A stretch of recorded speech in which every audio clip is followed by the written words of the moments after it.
চলুক আপাতত, ফ্যান চলুক। আসসালামু আলাইকুম।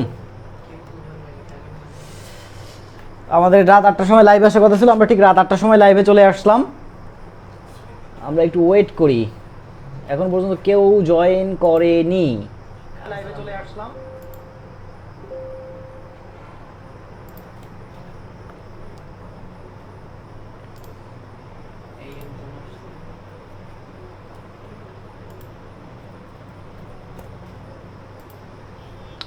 মাত্র একজন।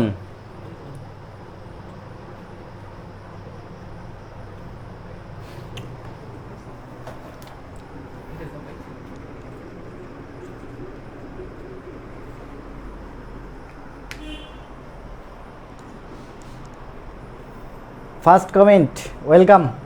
কমেন্টের জন্য ওয়েলকাম। আজকে আমরা পড়বো ভেক্টর, একদম সহজ একটা চ্যাপ্টার, ঠিক আছে? এই জন্য মনে হয় উপস্থিতিও কম, সবাই পারে, এই জন্য মনে হয় উপস্থিতিও কম, ঠিক আছে? আসলে খুবই সহজ একটা চ্যাপ্টার, ঠিক আছে? এটার ক্লাস তোমরা না করলেও তোমরা পারবা, সব কিছুই তোমরা পারবা। তারপরে একটু করানো দরকার আছে ফর্মালিটি রক্ষা করার জন্য। ভেক্টর থেকে অনেক বেসিক লেভেলের কোশ্চেন আসে।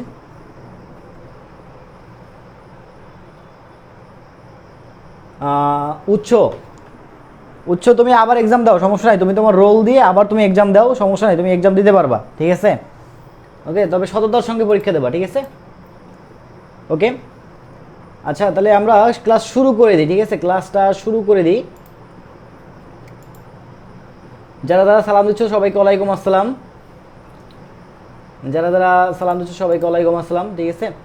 আচ্ছা, তো আমরা ক্লাস শুরু করে দেব। আচ্ছা, তো ফার্স্ট অফ অল দেখো, একটা ভেক্টর মনে করতেছি এ একটা ভেক্টর। হ্যাঁ, এখন এই এ ভেক্টরটাকে আমরা কিভাবে প্রকাশ করি? একটা ভেক্টর, এটাকে আমরা মনে করি এভাবে লিখতে পারি, a x I plus A y j plus A z k, ঠিক আছে? ত্রিমাত্রিক একটা ভেক্টর, ঠিক আছে? ত্রিমাত্রিক একটা ভেক্টর মানে হচ্ছে তোমার, আমরা যদি ত্রিমাত্রিক স্থানাঙ্ক আঁকাই আই জে কে, তো যে ভেক্টর এরকম তিনটা অক্ষ দেখতে পাবা সেটা একটা ত্রিমাত্রিক ভেক্টরকে নির্দেশ করে। আবার মনে করো যে আমি লিখলাম বি সমান লিখলাম, মনে করো B X I plus B Y J, তাহলে এটা একটা কি দ্বিমাত্রিক ভেক্টর। অর্থাৎ এখানে মাত্র কয়টা অক্ষ আছে? দুইটা অক্ষ নিয়ে একটা ভেক্টর, তাহলে এটাকে আমরা কি বলতে পারি? দ্বিমাত্রিক ভেক্টর বলতে পারি। যাই হোক, তো ভেক্টর দ্বিমাত্রিক হতে পারে, ত্রিমাত্রিক হতে পারে, আবার একমাত্রিক ভেক্টর হতে পারে। ফর এক্সাম্পল মনে করো আমি সি একটা ভেক্টর লিখলাম, সি সমান আমি লিখলাম সি কে সি জেড কে, তাহলে এটা একটা একমাত্রিক ভেক্টর। ওকে, আচ্ছা, তো আমরা যদি ত্রিমাত্রিক ভেক্টরের ব্যাপারটা বুঝি তাহলে এগুলো আমাদের না বুঝলেও চলবে, এগুলো একদম সিম্পল জিনিস, এগুলো আমাদের না বুঝলেও চলবে। তো খেয়াল করো যে ফার্স্ট অফ অল হচ্ছে ভেক্টরের মান নির্ণয় করা, ঠিক আছে? ভেক্টরের মান নির্ণয় করা একদম বেসিক একটা জিনিস। তো মোটামুটি তোমরা সবাই জানো যে একটা ভেক্টরের মান আমরা কিভাবে নির্ণয় করি। ভেক্টরের মান নির্ণয় করার জন্য ভেক্টরটাকে কী করতে হবে? মডুলাস করতে হবে। মডুলাস করলে দেখো কি হয়, root over A of X square plus A of Y square plus A of Z square. এটা সবার জানা আছে, সো আমি আর এখান থেকে এইটা থেকে কোনো ম্যাথ করাবো না। তবে ধরো যে একটা ভেক্টর আছে, এখন আমি বলে দিলাম যে এই এ ভেক্টর এক্স অক্ষের সাথে কত ডিগ্রি কোণ উৎপন্ন করে, এক্স অক্ষের সাথে কত ডিগ্রি কোণ উৎপন্ন করে। আবার আমি বলতে পারি ওয়াই অক্ষের সাথে কত ডিগ্রি কোণ উৎপন্ন করে, আবার বলতে পারি জেড অক্ষের সঙ্গে কত ডিগ্রি কোণ উৎপন্ন করে। কথা বুঝতে পারছো? অর্থাৎ মনে করো এ একটা ভেক্টর দেওয়া আছে, ফর এক্সাম্পল এই ভেক্টরটাই দেওয়া আছে, এখন বলে দিল যে এই ভেক্টরটা এক্স অক্ষের সঙ্গে কত ডিগ্রি কোণ উৎপন্ন করে, ওয়াই অক্ষের সঙ্গে কত ডিগ্রি কোণ উৎপন্ন করে, জেড অক্ষের সঙ্গে কত ডিগ্রি কোণ উৎপন্ন করে। তো এরকম টাইপের প্রশ্ন থাকতে পারে। আবার এরকম প্রশ্ন আসে তোমার, না আবার ওটা বাদ দাও, ঠিক আছে? তো এখন ফার্স্ট অফ অল হচ্ছে আমরা এই যে ভেক্টরের যে দিক, সেই দিক নির্ণয় করা শিখবো। ফার্স্ট অফ অল কথা রেখে আমরা যে ভেক্টরের দিক, সেই দিক নির্ণয় করা শিখবো। তো ফার্স্ট অফ অল হচ্ছে এক্স অক্ষের সঙ্গে যে কোণ, তো দেখো তাহলে থেটা এক্স, এক্স অক্ষের সঙ্গে যে কোণ সেটা হচ্ছে theta X equal to cos inverse A X root over A X square plus Y A Y square plus A Z square, বা আমরা এটাকে এভাবে লিখতে পারি theta X equal to cos inverse A X divided by ওই ভেক্টরের value. ঠিক আছে, এক্স ডিভাইডেড বাই ভেক্টরের ভ্যালু। কথা বুঝতে পারছো? তো এখানে কে আছে, থেটা এক্স আছে না, তাহলে এই উপরেও আসবে কি এক্সের সহগ, উপরে আসবে কি এক্সের সহগ। আমি একটা এক্সাম্পল দেখাই। মনে করো আমাদের কাছে একটা ভেক্টর আছে যে a equal to 3i plus 4j plus 6k, এরকম একটা ভেক্টর দেওয়া আছে এবং বলল যে এই ভেক্টরটা এক্স অক্ষের সঙ্গে কত ডিগ্রি কোণ উৎপন্ন করে। বললো কি এক্স অক্ষের সাথে কত ডিগ্রি কোণ উৎপন্ন করে, এরকম একটা প্রশ্ন করে দিল। তাহলে থেটা এক্স ইকুয়াল টু কী হবে, কজ ইনভার্স এক্স অক্ষের সঙ্গে বলছে। এখন দেখো এক্সের সহগ কোনটা, নিশ্চয়ই এখানে 3, এক্সের সহগ কত হবে 3 হবে, তাহলে আমি বসাইলাম 3। এবার রুট ওভার কি আসবে, এই যে ভেক্টরটা দেওয়া আছে সেই ভেক্টরের ভ্যালু আসবে। এখন ভেক্টরের ভ্যালুটা কীভাবে নির্ণয় করে, সবাই জানো যে root over X square plus এ ওয়াই স্কোয়ার প্লাস এ জেড স্কোয়ার। তাহলে এর ভ্যালু কত 3, তাহলে 3 এর স্কোয়ার করলে কত আসে তোমার 9 প্লাস 4 এর স্কোয়ার করলে আসে 16 প্লাস 6 এর স্কোয়ার করলে আসে 36। তাহলে আলটিমেটলি এটাকে আমরা এভাবে লিখতে পারি যে কজ ইনভার্স 3 ডিভাইডেড বাই তোমার 16 আর 9 যোগ করলে হয় 25, 25 আর 36 যোগ করলে কত হয় 61, তাহলে রুট ওভার 61। তাহলে এটাই হচ্ছে আমাদের আনসার। ওকে, তো এই হচ্ছে কি আমাদের এক্স অক্ষের সঙ্গে উৎপন্ন কোণ। তাহলে এবার দেখো আমরা যদি এইটা মনে রাখতে পারি, থেটা এক্স ইকুয়াল টু এইটা যদি মনে রাখতে পারি, তাহলে থেটা ওয়াই ইকুয়াল টু দেখো কজ ইনভার্স, এখানে আসবে এ ওয়াই, এখানে ভেক্টরের ভ্যালু। এবার আসলো থেটা জেড, অর্থাৎ জেড অক্ষের সঙ্গে উৎপন্ন কোণ, তাহলে এখানে আসবে cos inverse a z divided by a ভেক্টরের ভ্যালু। ওকে, তাহলে যেটাই তোমাকে নির্ণয় করতে বলবে জাস্ট দেখো সবগুলোর ক্ষেত্রে কিন্তু সেম সূত্র, সবগুলোর ক্ষেত্রে কি আসতেছে সেম সূত্র আসতেছে না, এখানেও কজ ইনভার্স, এখানেও কজ ইনভার্স, এখানেও কজ ইনভার্স, সব জায়গাতে কি কজ ইনভার্স। জাস্ট এই যে এখানে আমি এক্স অক্ষের সঙ্গে উৎপন্ন করতে মানে কোনটা বের করতেছি, তাহলে এখানে উপরে আসবে কি এক্সের সহগ। এখানে আমি ওয়াই অক্ষের সঙ্গে কোন উৎপন্ন করতেছি মানে কোনটা বের করতেছি, তাহলে এখানে আসবে কি ওয়াই এর সহগ। এখানে আমি জেড অক্ষের সঙ্গে কোনটা বের করতেছি, তাহলে এখানে আসবে কি জেড এর সহগ। ওকে, তাহলে তোমরা আমাকে একটু বলো তো, এই যে এই ভেক্টরটা theta y equal to hat, এই ভেক্টরটা theta y equal to hat কী হবে, জাস্ট একটু কমেন্ট করে জানাও। যারা সালাম দিচ্ছ সবাইকে ওয়ালাইকুম আসসালাম। যদি বুঝতে পারো তাহলে বলো যে এই ভেক্টরের theta y equal to hat কী হবে। আমি কজ ইনভার্স লিখে দিলাম, সবাই জানো যে কজ ইনভার্স কিন্তু হবে, আর নিচে রুট ওভার 61। তাহলে উপরে কত আসে দেখো তো, এইখানে আছে কত ওয়াই এর সহগ কত 4, তাহলে এখানে আসবে কত 4। ঠিক আছে, সিম্পল, খুবই সিম্পল। আচ্ছা, এবার থেটা জেড কত আসে দেখো তো, থেটা জেড মানে জেড অক্ষের সঙ্গে উৎপন্ন কোণ, এই ভেক্টরটা জেড অক্ষের সঙ্গে কতখানি কোণ উৎপন্ন করতেছে, কজ ইনভার্স, এখানে উপরে আছে কত 6, নিচে হবে কত রুট ওভার 61। মানে একটা বের করতে পারলে বাদ বাকি সবগুলোই কিন্তু ইজিলি বের করা যাবে। আচ্ছা, এখন খেয়াল করো যে তোমাকে মাঝে মাঝে কিছু কিছু প্রশ্ন থাকে যে তোমার অপশনে এইটা থাকে না, অপশনে এইভাবে যে আমরা লিখছি এইটা থাকবে না, অপশনে তোমার কোণের ভ্যালু দেওয়া থাকবে, অপশনে কিন্তু কোণের ভ্যালু দেওয়া থাকবে। এখন সেটা কিন্তু তোমাকে হিসাব নিকাশ করে বের করতে হবে। ঠিক আছে, তো এখন খেয়াল করো আমি সেটাই একটু শিখাবো। ফর এক্সাম্পল মনে করো যে তোমার আমরা এরকম একটা অবস্থা চলে আসলো, মনে করো যে সাইন 40 ডিগ্রি ভ্যালু বের করতে হবে। মনে করো এরকম আসলো যে সাইন 40 ডিগ্রি, ঠিক আছে, সাইন 40 ডিগ্রি এটা আমাদেরকে ভ্যালু বের করতে বলছে। তো এখন এই সাইন 40 ডিগ্রি ভ্যালুটা কত হবে, অথবা মনে করো আছে সাইন ইনভার্স মনে করো আছে এরকম যে হচ্ছে তোমার 0.6, সাইন ইনভার্স 0.6, তাহলে এইটার ভ্যালু কত হবে। ঠিক আছে, মনে করো যে এরকম মানে তোমার ম্যাথ করতেছো তুমি এভাবে আসছে সাইন ইনভার্স 0.6, বা এটাকে আমরা এভাবেও লিখতে পারি যে উপরে লিখলাম আমরা 3, নিচে লিখলাম 5, সাইন ইনভার্স 3/5।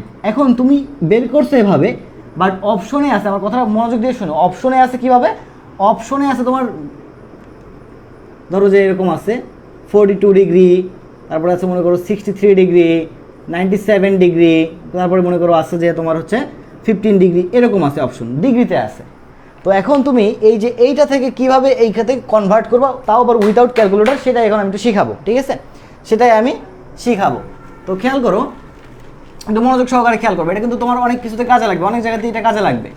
হ্যাঁ, তো মোটামুটি সাইন এবং কজের ভ্যালুগুলো জানতে হবে। তো দেখো আমরা 0 ডিগ্রি, 30 ডিগ্রি, তারপর হচ্ছে তোমার 45 ডিগ্রি, 60 ডিগ্রি এবং 90 ডিগ্রি। ওকে, তাহলে sine 0 degree, sine 0 degree value কত সবাই জানো 0। সাইন 30 ডিগ্রি ভ্যালু কত হাফ, বা হাফটাকে আমরা বলতে পারি 0.5। সাইন 45 ডিগ্রি ভ্যালু কত বলতে পারো 1/√2 না, 1/√2 ভ্যালু কত জানা আছে কারো 0.7, ঠিক আছে 0.77 সামথিং। ক্যালকুলেটার দেখতে তো, ক্যালকুলেটার নষ্ট হয়ে গেছে না, 1 মিনিট, আমি এটার একদম কাছাকাছি ভ্যালুটা বলতেছি, ঠিক আছে কাছাকাছি ভ্যালুটা আমি বলতেছি।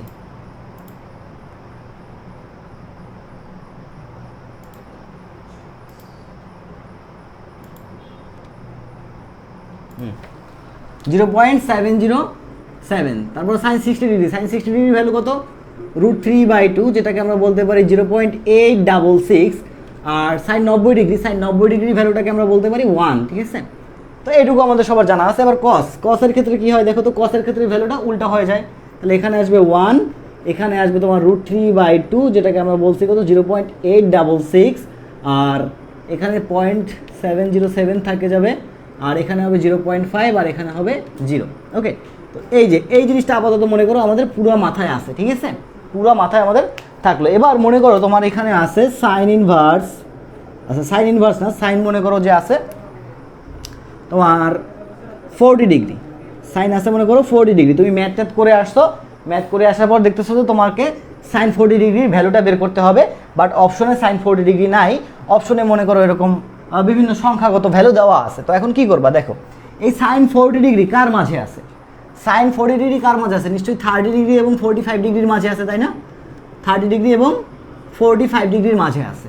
কথাটা খেয়াল করে বুঝো, সাইন 40 ডিগ্রি মানে কি 30 ডিগ্রি এবং 45 ডিগ্রির মাঝে আছে। এখন 30 ডিগ্রির ভ্যালু কত 0.5, আর 40 ডিগ্রি ভ্যালু কত 0.707। তাহলে সাইন 40 ডিগ্রির মান নিশ্চয়ই এই দুজনের মাঝে হবে, অর্থাৎ 0.5-এর চেয়ে বড়, 0.707-এর চেয়ে ছোট। এখন তুমি হচ্ছে গিয়া অপশনে খুঁজবা যে এই রেঞ্জের মধ্যে কোনটা আছে, এই রেঞ্জের ভিতরে কোনটা আছে। কথা বুঝতে পারছো? এবার আরেকটু বুঝাই, মনে করো যে তোমার আসছে cos 55 ডিগ্রি, মনে করো আসছে কত cos 55 ডিগ্রি। খেয়াল করো, আরও খেয়াল করো, একদম প্রায় অ্যাকুরেট অ্যান্সারগুলোই আমরা বের করে নিয়ে আসবো।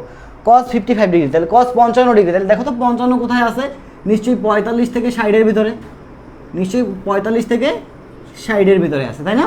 তো 45 থেকে 60 মানে কি, নিশ্চয়ই এই cos 55 ডিগ্রির অ্যান্সার হবে 0.707 থেকে 0.5-এর ভিতরে, তাই না? অর্থাৎ cos 55 ডিগ্রি মান হবে 0.707-এর চেয়ে বড়, আর cos 0.707-এর চেয়ে ছোট, আর এটার চেয়ে বড় 0.5 ডিগ্রির চেয়ে বড় হবে, ঠিক আছে? কথা বুঝতে পারছো? এরকম।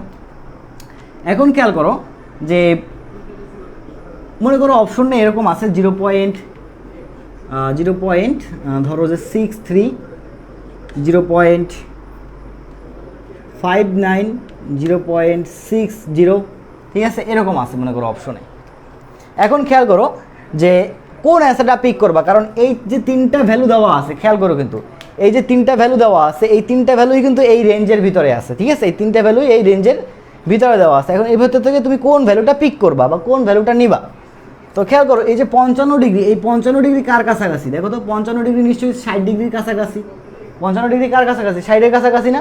তাহলে 60-এর যদি কাছাকাছি হয় তাহলে আমি বলতে পারি অ্যান্সারটাও 0.5-এর কাছাকাছি। অ্যান্সারটা কী হবে 0.5-এর কাছাকাছি হবে। তাহলে দেখো তো 0.5-এর কাছাকাছি এখান থেকে কোন ভ্যালুটা আছে, নিশ্চয়ই 0.59। তাহলে আমি পিক করব কোনটা, অবশ্যই আমি এই অ্যান্সারটা বেশি নেব। তাহলে এটা হচ্ছে কি আমার নির্ভুল হওয়ার সম্ভাবনা 100%। কথা বুঝতে পারছো? নির্ভুল হওয়ার সম্ভাবনা বলতে গেলে প্রায় 100%, ঠিক আছে? এই তো এটা হচ্ছে আর কি উপায়। হ্যাঁ, আর এই জিনিসটাই তোমাদের কাজে লাগবে। দেখবা যে তোমরা অনেক ম্যাথ করতে গেছো, মানে প্রশ্ন ব্যাংকে দেখবা অনেক ম্যাথ আছে যেগুলোতে তোমার হচ্ছে কি এরকম অপশনে ধরো তুমি বের করছো cos ইনভার্স 3/4, মনে করো cos ইনভার্স 3/4 তুমি বের করছো, বাট অপশনে এরকমভাবে দেওয়া নাই, অপশনে মনে করো যেরকম ডিগ্রি দেওয়া আছে, ঠিক আছে? অপশনে এরকম কী দেওয়া আছে, ডিগ্রি দেওয়া আছে। এখন কি করবা, তো দেখো এখনও কীভাবে করবা দেখো, খেয়াল করো cos ইনভার্স 3/4, cos ইনভার্স 3/4। তো আমাদের এখান থেকে 3/4 এই ভ্যালুটা পিক করতে হবে, 3/4 এই ভ্যালুটা পিক করি, তাই 3/4 মানে কি? 3/4 মানে হচ্ছে 0.75, তাই না? 3/4 মানে কত? 0.75। এখন খেয়াল করো এই 0.75 কোথায় আছে?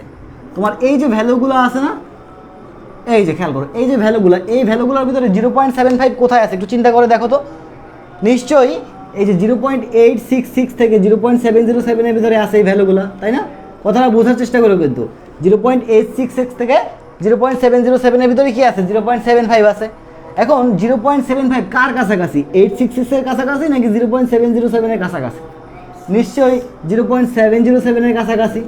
একটু চিন্তা করে দেখো, 866.866 বা এটাকে আমরা 0.87ও ধরতে পারি, আরটা আছে 0.75 আর এদিকে আছে 0.70। কোনটার দিকে কাছাকাছি? 0.75 কার কাছাকাছি?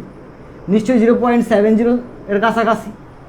তাহলে এখন এটার জন্য যে আমরা থিটার ভ্যালুটা পাবো সেটা কত হবে? নিশ্চয়ই এই যে 707 এর জন্য কত আছে? 45 ডিগ্রি। তার মানে নিশ্চয়ই এইটার জন্য যে কোণের ভ্যালুটা পাবো সেটা হবে 45 ডিগ্রির কাছাকাছি। এখন অ্যান্সারে যেটা 45 ডিগ্রির কাছাকাছি যেটা পাবা, অ্যান্সারে 45 ডিগ্রির কাছাকাছি যেটা পাবা সেটাই হবে আমাদের রিকোয়ার্ড অ্যান্সার। এই যে এই কথাটুকু বুঝাইলাম, এইটুকু কি তোমরা বুঝতে পারছো? এই যে এইটুকু বুঝাইলাম, এইটুকু কি তোমরা বুঝতে পারছো? আগে সেইটুকু এইটা বলো তো, এই যে যা যা বুঝাইলাম, যতটুকু বুঝাইলাম, এইটুকু কি বুঝতে পারছো?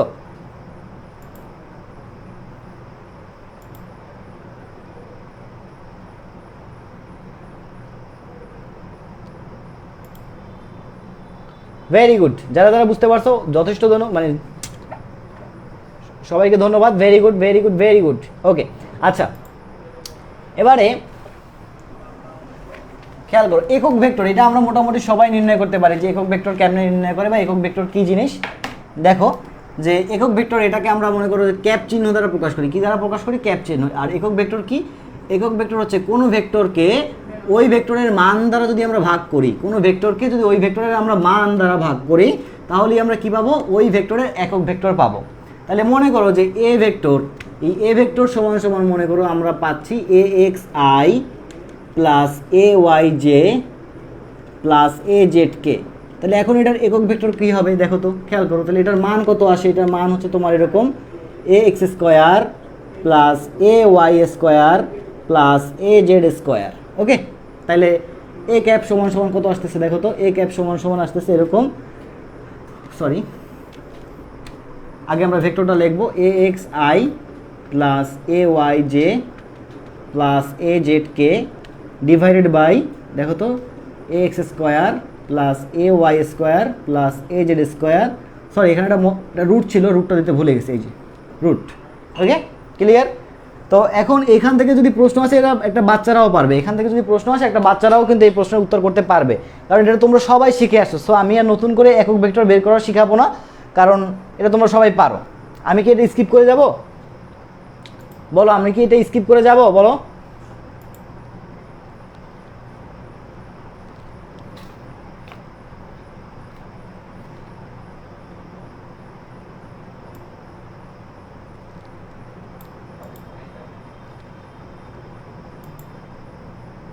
ওকে, আচ্ছা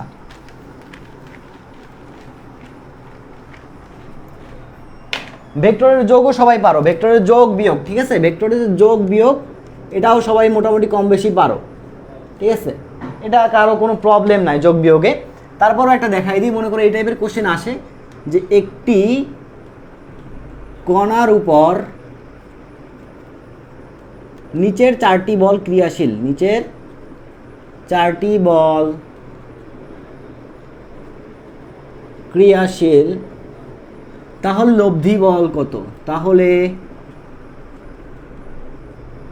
লব্ধি বল কত? তাহলে মনে করো যে প্রথম বল F1 ইকুয়াল টু দেওয়া আছে মনে করো 3i প্লাস 4j, তারপরে F2 দেওয়া আছে মনে করো মাইনাস 6i, F3 দেওয়া আছে মনে করো যে 4k প্লাস 7j, তারপরে F4 দেওয়া আছে মনে করো যে 7k মাইনাস 3i।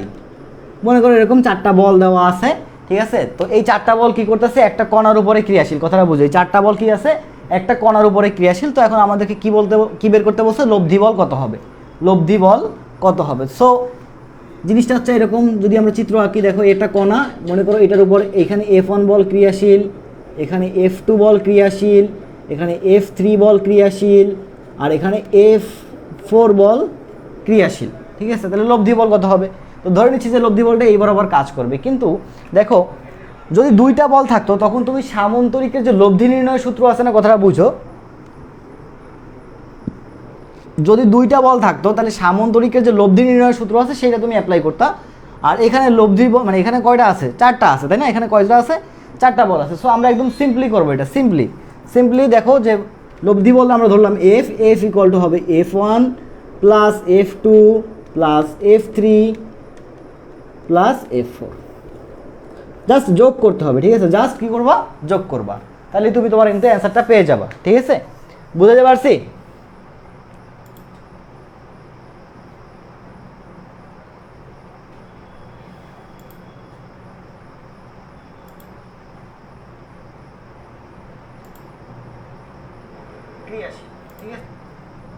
বুঝতে পারছি? আচ্ছা, তাহলে ভেক্টরের যোগ বিয়োগ পারবা। এবার আরেকটা আমরা প্রবলেম দেখে আসি। হ্যাঁ, আরেকটা প্রবলেম বলতে আরেকটা জিনিস দেখি। ধরো যে বলা আছে এরকম একটা প্রশ্নতে বলা আছে যে ত্রিমাত্রিক স্থানাঙ্ক ব্যবস্থায়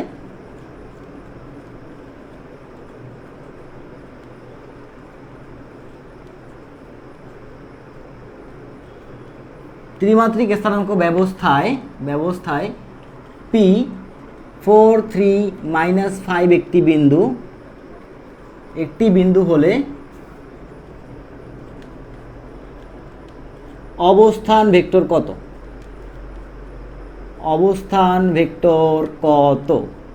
কথা বুঝতে পারছো? তাহলে ত্রিমাত্রিক স্থানাঙ্ক ব্যবস্থায় P4 3 5 একটি বিন্দু হলে অবস্থান ভেক্টর কত, এরকম একটা প্রশ্ন আসছে। ঠিক আছে, তো এখন তোমাকে অবস্থান ভেক্টরটা নির্ণয় করতে বলছে। তো খেয়াল করো জিনিসটা, চিত্রটা কেমন হবে? ত্রিমাত্রিক একটা স্থানাঙ্ক ব্যবস্থা, এই যে ত্রিমাত্রিক স্থানাঙ্ক ব্যবস্থা, এইখানে মনে করতেছি এই যে এই বিন্দুটা হচ্ছে P এবং এর স্থানাঙ্ক কত? 4 3, -5, এটা হচ্ছে স্থানাঙ্ক ব্যবস্থা। তাহলে এখন অবস্থান ভেক্টর কোনটা? এই ক্ষেত্রে অবস্থান ভেক্টরটা হবে এই যে মূল বিন্দু আছে, এই যে মূল বিন্দু থেকে এটার দূরত্ব, মূল বিন্দু থেকে এটার দূরত্ব, এটাই হবে কি আমাদের অবস্থান ভেক্টর। ওকে, তাহলে OP অবস্থান ভেক্টরটা কি? OP। এখন এই অবস্থান ভেক্টরের ভ্যালু কত হবে? ঠিক আছে, সোজা ভাষায় দেখো, কোনো চিন্তা করার দরকার নাই, যেটা যেভাবে আছে তার সঙ্গে জাস্ট সেইভাবে একক ভেক্টরগুলো যুক্ত করে দেবা। তাহলে দেখো, মনে করো যেখানে আছে 4 3, -5, তাহলে এটা হচ্ছে x, এটা হচ্ছে y, এটা হচ্ছে z, মানে এটা হচ্ছে x অক্ষের স্থানাঙ্ক, এটা হচ্ছে y অক্ষের স্থানাঙ্ক, এটা হচ্ছে z অক্ষের স্থানাঙ্ক। তাহলে x এর সঙ্গে কে থাকে? দেখো তো x অক্ষে কোন একক ভেক্টর থাকে? i, তাহলে এই 4 এর সঙ্গে যুক্ত করবো কাকে? i কে, তাহলে 4i। এবার 3 এর সামনে কি আছে? প্লাস চিহ্ন আছে, তাহলে +3, 3টা আছে কোন অক্ষের ভ্যালু? 3 হচ্ছে y অক্ষে থাকে কে? j থাকে, তাহলে +3j। এবার 5 এর আগে কি আছে? মাইনাস, তাহলে দিলাম আমি মাইনাস, তাহলে -5। এখন 5 এটা কোন অক্ষে আছে? z, আর z অক্ষে কোন একক ভেক্টর? k, তাহলে 5k।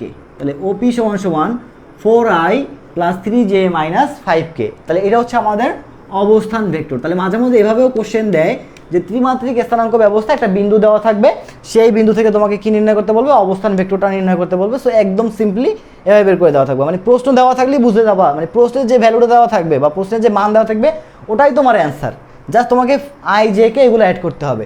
এখন যদি তোমাকে বলা হয় যে স্থানাঙ্ক মানে এই যে অবস্থান ভেক্টর, এই অবস্থান ভেক্টরের মান কত, অবস্থান ভেক্টরের কি মান কত, তোমার কাছে যদি মান চাওয়া হয় তাহলে মান কিভাবে বের করবা? সবাই জানো যে একটা ভেক্টরের মান কিভাবে আসে। সো এটা আমি না দেখাইলেও তোমরা কিন্তু পারবা। ঠিক আছে, ওকে, তো আই হোপ তোমরা বুঝতে পারছো। এখন খেয়াল করো, যদি বলা হয় এই অবস্থান ভেক্টরের সমান্তরাল একক ভেক্টর কত, প্রশ্নে কি বলে দেওয়া হলো দেখো, খেয়াল করো, ত্রিমাত্রিক স্থানাঙ্ক ব্যবস্থায় P একটা বিন্দু হলে অবস্থান ভেক্টরের, মানে কোশ্চেনটা হচ্ছে এরকম, অবস্থান ভেক্টরের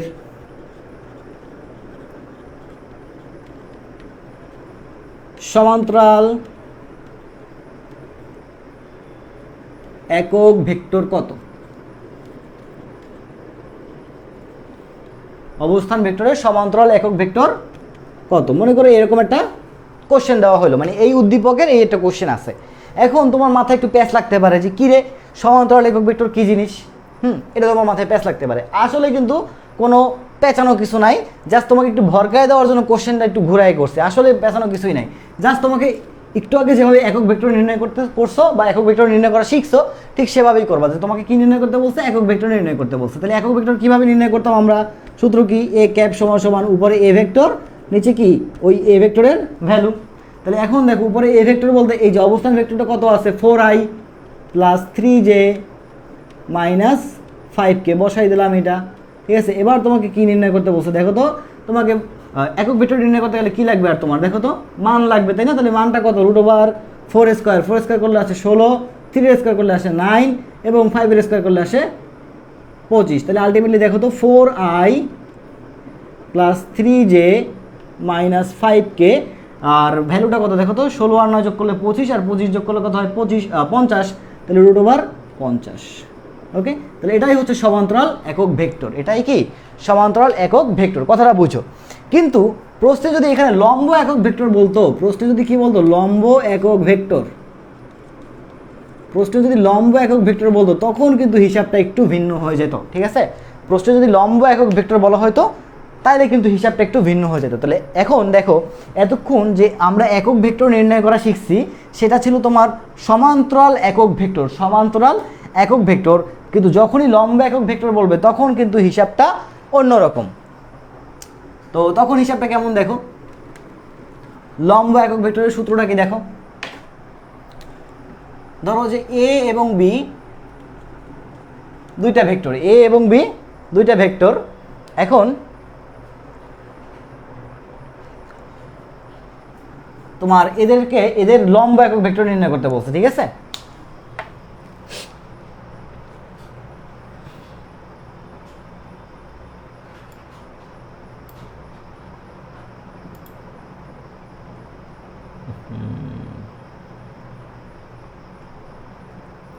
আচ্ছা, এতক্ষণ যেগুলো পড়াইছি সেগুলো কি সবাই বুঝতে পারছো ক্লিয়ারলি?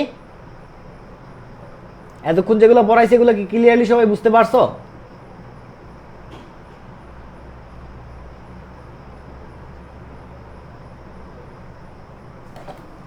ওকে, এবার খেয়াল করো, মনে করো যে এ এবং বি দুইটা ভেক্টর দেওয়া আছে, বললো কি এই দুইটা ভেক্টরের, এ এবং বি এই দুইটা ভেক্টরের লম্ব একক ভেক্টর কত, লম্ব একক ভেক্টর কত।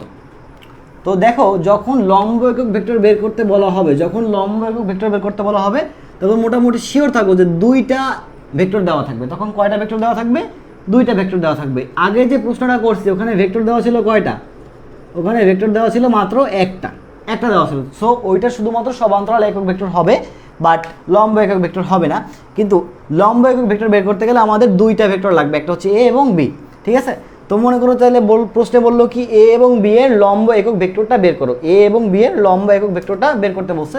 তো মনে রাখবা সেই ক্ষেত্রে সূত্র হচ্ছে eta equal to plus minus, ঠিক আছে, কি আসবে plus minus a cross b divided by a এবং ক্রস বি এর মান, divided by a cross b এর মান, ঠিক আছে। তাহলে লম্ব একক ভেক্টর নির্ণয় সূত্র কি, এ ক্রস বি ডিভাইডেড বাই কি এ ক্রস বি এর মান। তো আমরা এখন একটা কোশ্চেন দেখে আসি, ঠিক আছে, আমরা এখন একটা কোশ্চেন দেখে আসি। কোশ্চেন হচ্ছে এরকম যে এ ইকুয়াল টু 4k এবং b equal two 6i plus 3k হলে এ ও বি বরাবর, এ ও বি বরাবর লম্ব একক ভেক্টর কত, লম্ব একক ভেক্টর কত। এখন দেখো দুইটা ভেক্টর দেওয়া আছে, চাইছে কি আমাদের কাছে লম্ব একক ভেক্টর চাইছে। তো লম্ব একক ভেক্টর বের করার সময় আমাদের ফার্স্ট অফ অল কী করতে হয়, ক্রস গুণ করতে হবে না, এ এবং বি এর কী করতে হবে, ক্রস গুণ করতে হবে। তাহলে আমরা এখন একটু ক্রস গুণ করি। তাহলে দেখো ক্রস গুণ করা মনে হয় মোটামুটি সবাই জানো কম বেশি, তারপরে একটু দেখাই দিই। জাস্ট এভাবে দুটো টান দিবা, দুটো টান দেওয়ার পর এখানে আই, এখানে জে, এখানে কে।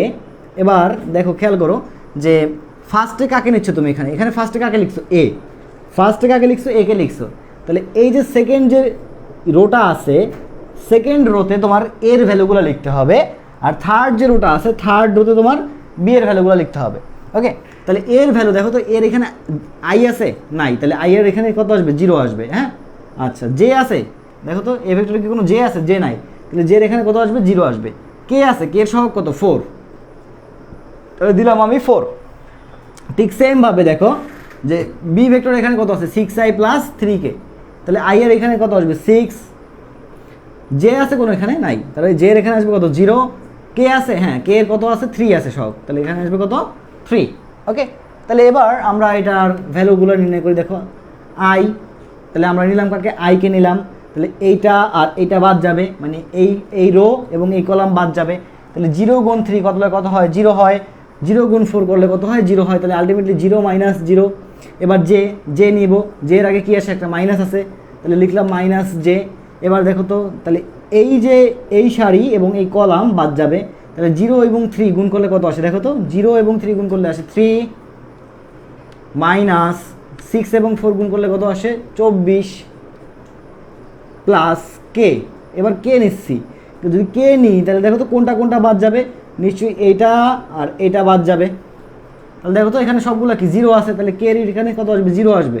তাহলে দেখো তো এটাও 0 হয়ে গেল, এটাও 0 হয়ে গেল, তাহলে আলটিমেটলি থাকতেছে কত, দেখো তো 3 থেকে 24 বিয়োগ, 3 থেকে 24 বিয়োগ করলে কত আসে, -21, -21 আর এই মাইনাস প্লাস হয়ে যাবে, প্লাস 21 জে।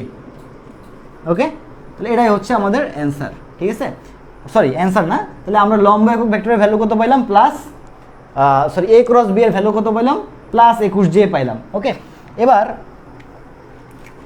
সূত্র কি আমাদের, দেখো তো সূত্র হচ্ছে eta equal plus minus a cross b এর ভ্যালু কত, 21 জে। তাহলে বসাইলাম আমি 21 জে, এবং এ ক্রস বি এর এবার কি লিখতে হবে, মান লিখতে হবে।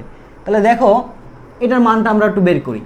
এটা মানটা সবাই বুঝে গেছে কত হবে, 21 জে এর মান হচ্ছে তোমার √21 স্কোয়ার, তাহলে স্কোয়ার এবং রুট কেটে গেলে থাকে কত, 21, তাহলে এটার মান কত, 21। তাহলে 21 কাটাকাটি করা যায়, তাহলে প্লাস মাইনাস জে।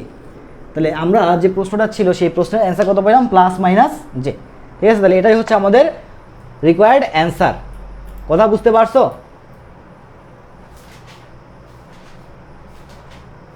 আচ্ছা 0 মাইনাস, ও সরি ঠিক আছে,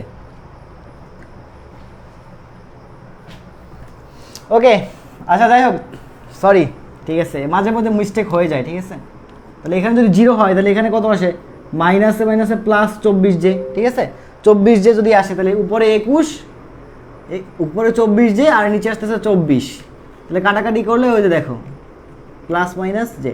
এই আমি ভুল করেও কিন্তু আলটিমেটলি আমার অ্যান্সার কিন্তু সঠিক আসছে, আমি কিন্তু এমসিকিউতে ভুল করি নাই। হ্যাঁ, হিসাবে আমি যা করি না কেন আমি কিন্তু এমসিকিউতে ভুল করি নাই, বুঝছো? আমার কিন্তু উত্তর ঠিক আছে আলটিমেটলি। भाई के साथ पंगा नहीं लेना, ओके?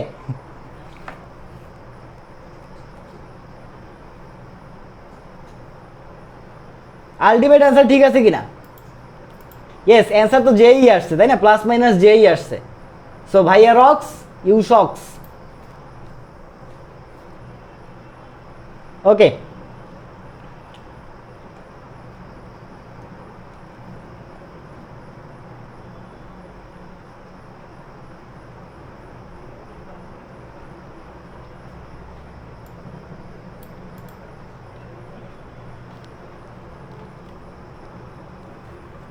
আচ্ছা আশা করি বুঝতে পারছো। এবারে আমরা পড়ব হচ্ছে গিয়ে তোমার লম্ব অভিক্ষেপ এবং অংশক। ঠিক আছে, লম্ব অভিক্ষেপ বা অংশক। তাহলে ফার্স্ট অফ অল হচ্ছে তোমার লম্ব অভিক্ষেপ, এটাকে আমরা উপাংশ বলি। ঠিক আছে, একই কথা, লম্ব অভিক্ষেপ বা উপাংশ একই কথা। ঠিক আছে, লম্ব অভিক্ষেপ বা উপাংশ একই কথা। তো সূত্র লেখো যে এ বরাবর, ঠিক আছে, সূত্র লেখো যে এ বরাবর বি এর লম্ব অভিক্ষেপ বা উপাংশ, ঠিক আছে, ইকুয়াল, মানে অভিক্ষেপ হচ্ছে b cos theta equal a dot B divided by a. ঠিক আছে, a dot B divided by a. তো দেখো এই জিনিসটা কিভাবে আসে। তো আমরা এই যে ভেক্টর নিলাম, মনে করো যে এটা হচ্ছে এ ভেক্টর, এটা হচ্ছে আমাদের বি ভেক্টর, মাঝখানে মধ্যবর্তী কোণ হচ্ছে থিটা, মাঝখানে মধ্যবর্তী কোণটা কত? থিটা। তাহলে এখন খেয়াল করো যে এখান থেকে আমরা একটা লম্ব টানলাম এর উপরে, এখান থেকে আমরা কি করলাম? একটা লম্ব টানলাম, বি থেকে এর উপরে একটা কি টানলাম? লম্ব টানলাম। তাহলে এই যে অংশটুকু খেয়াল করো, এই যে অংশটুকু, এই যে ধরো এই ও এন, এই যে অংশটুকু, এই ও এন, এটাই হচ্ছে তোমার লম্ব অভিক্ষেপ বা উপাংশ, লম্ব অভিক্ষেপ বা উপাংশ। এখন এইটুকু কত? এইটুকু কত? তো সিম্পলি আমরা যদি উপাংশের সূত্র চিন্তা করি, উপাংশের সূত্র যদি চিন্তা করি, তাহলে দেখো যে আমরা এরকম বের করতাম না, মনে করো যে এটা হচ্ছে এক্স অক্ষ, এটা হচ্ছে ওয়াই অক্ষ, এটা হচ্ছে এক্স অক্ষ, এটা হচ্ছে ওয়াই অক্ষ, আর এটা মনে করো একটা ভেক্টর, এটা একটা ভেক্টর, মনে করো আর ভেক্টর, ঠিক আছে, মনে করো আর ভেক্টর। এখন এই আর এক্স অক্ষের সঙ্গে কত ডিগ্রি কোণ উৎপন্ন করছে? থেটা, মনে করতেছি থেটা। তাহলে আর এক্স, অর্থাৎ এক্স অক্ষ বরাবর আর এর উপাংশ, আর এক্স ইকুয়াল টু আমরা কি লিখতাম? আর কস থিটা, তাই না? এটা লিখতাম না?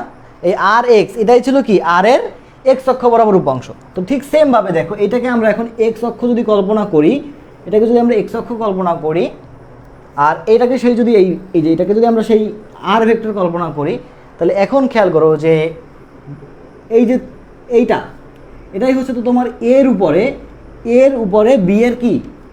উপাংশ। এটাই হচ্ছে আমাদের এর উপরে বি এর উপাংশ।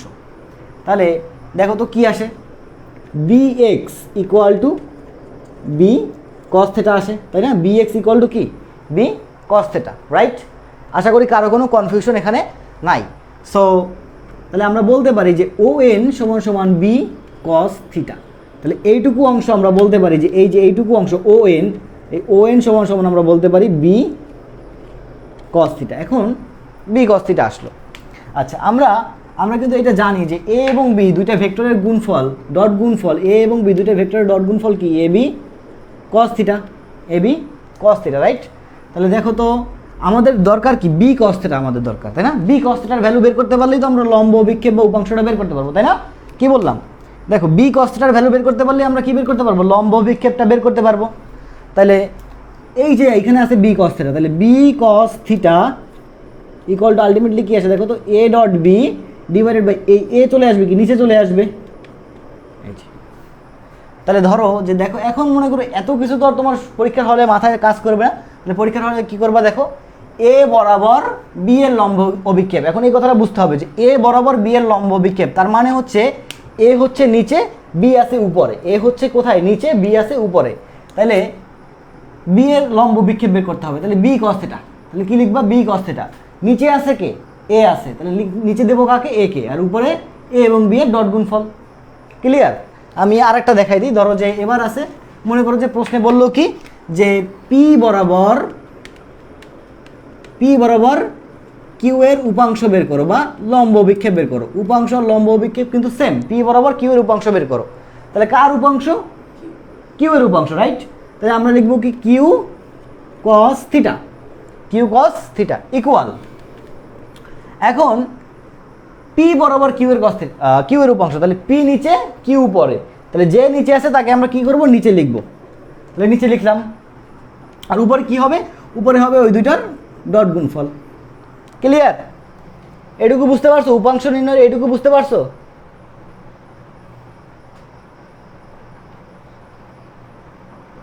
যার অভিক্ষেপ সে উপরে। কি কয়?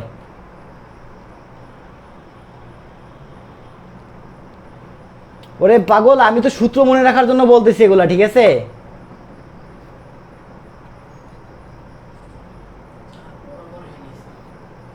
সূত্র মনে রাখতে পারলেই হচ্ছে। আমার তো এত কিছু এখন বোঝার দরকার নাই। আমার কথা হচ্ছে যে আমার এখন সূত্র মাথায় রাখতে হবে, ঠিক আছে? আমার আলটিমেটলি আমি যদি সূত্রটা মাথায় রাখতে পারি, আমি একটা ভালো একটা আউটপুট পাবো, ঠিক আছে? তো এখন দেখো, তো এখন আমরা একটা প্রশ্ন সলভ করি, কোশ্চেন সলভ করি, তাহলে আমরা বুঝতে পারবো ক্লিয়ারলি।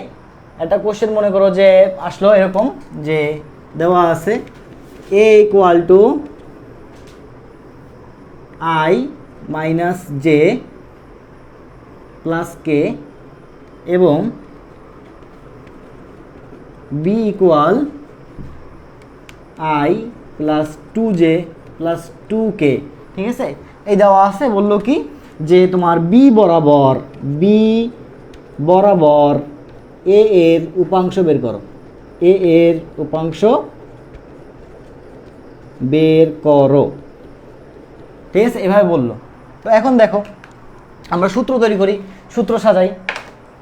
আমি ওই যে হাত দিয়ে দেখালাম যে এটা নিচে এটা উপরে, এটা আসলে তোমাদেরকে মনে রাখার জন্য বলছি, হ্যাঁ, কারণ আমার আলটিমেটলি হয় কি এই যে উপাংশ আর অভিক্ষেপ, কথাটা শুনো কিন্তু, উপাংশ অভিক্ষেপ আর হচ্ছে গিয়ে তোমার এই যে অংশক যখনই বলবে না তখন সূত্র মাথায় আসবে, কিন্তু কোনটা উপরে কোনটা নিচে এটা মাথায় কাজ করবে না, এটা মাথায় কাজ করবে না, যেটা আমার সঙ্গে হয়েছে। এই জন্য আমি জাস্ট মনে রাখার জন্য তোমাদেরকে এগুলো কিন্তু বলছি।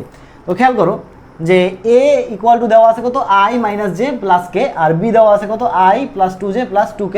তাহলে বি বরাবর এর উপাংশ বের করতে বলছে।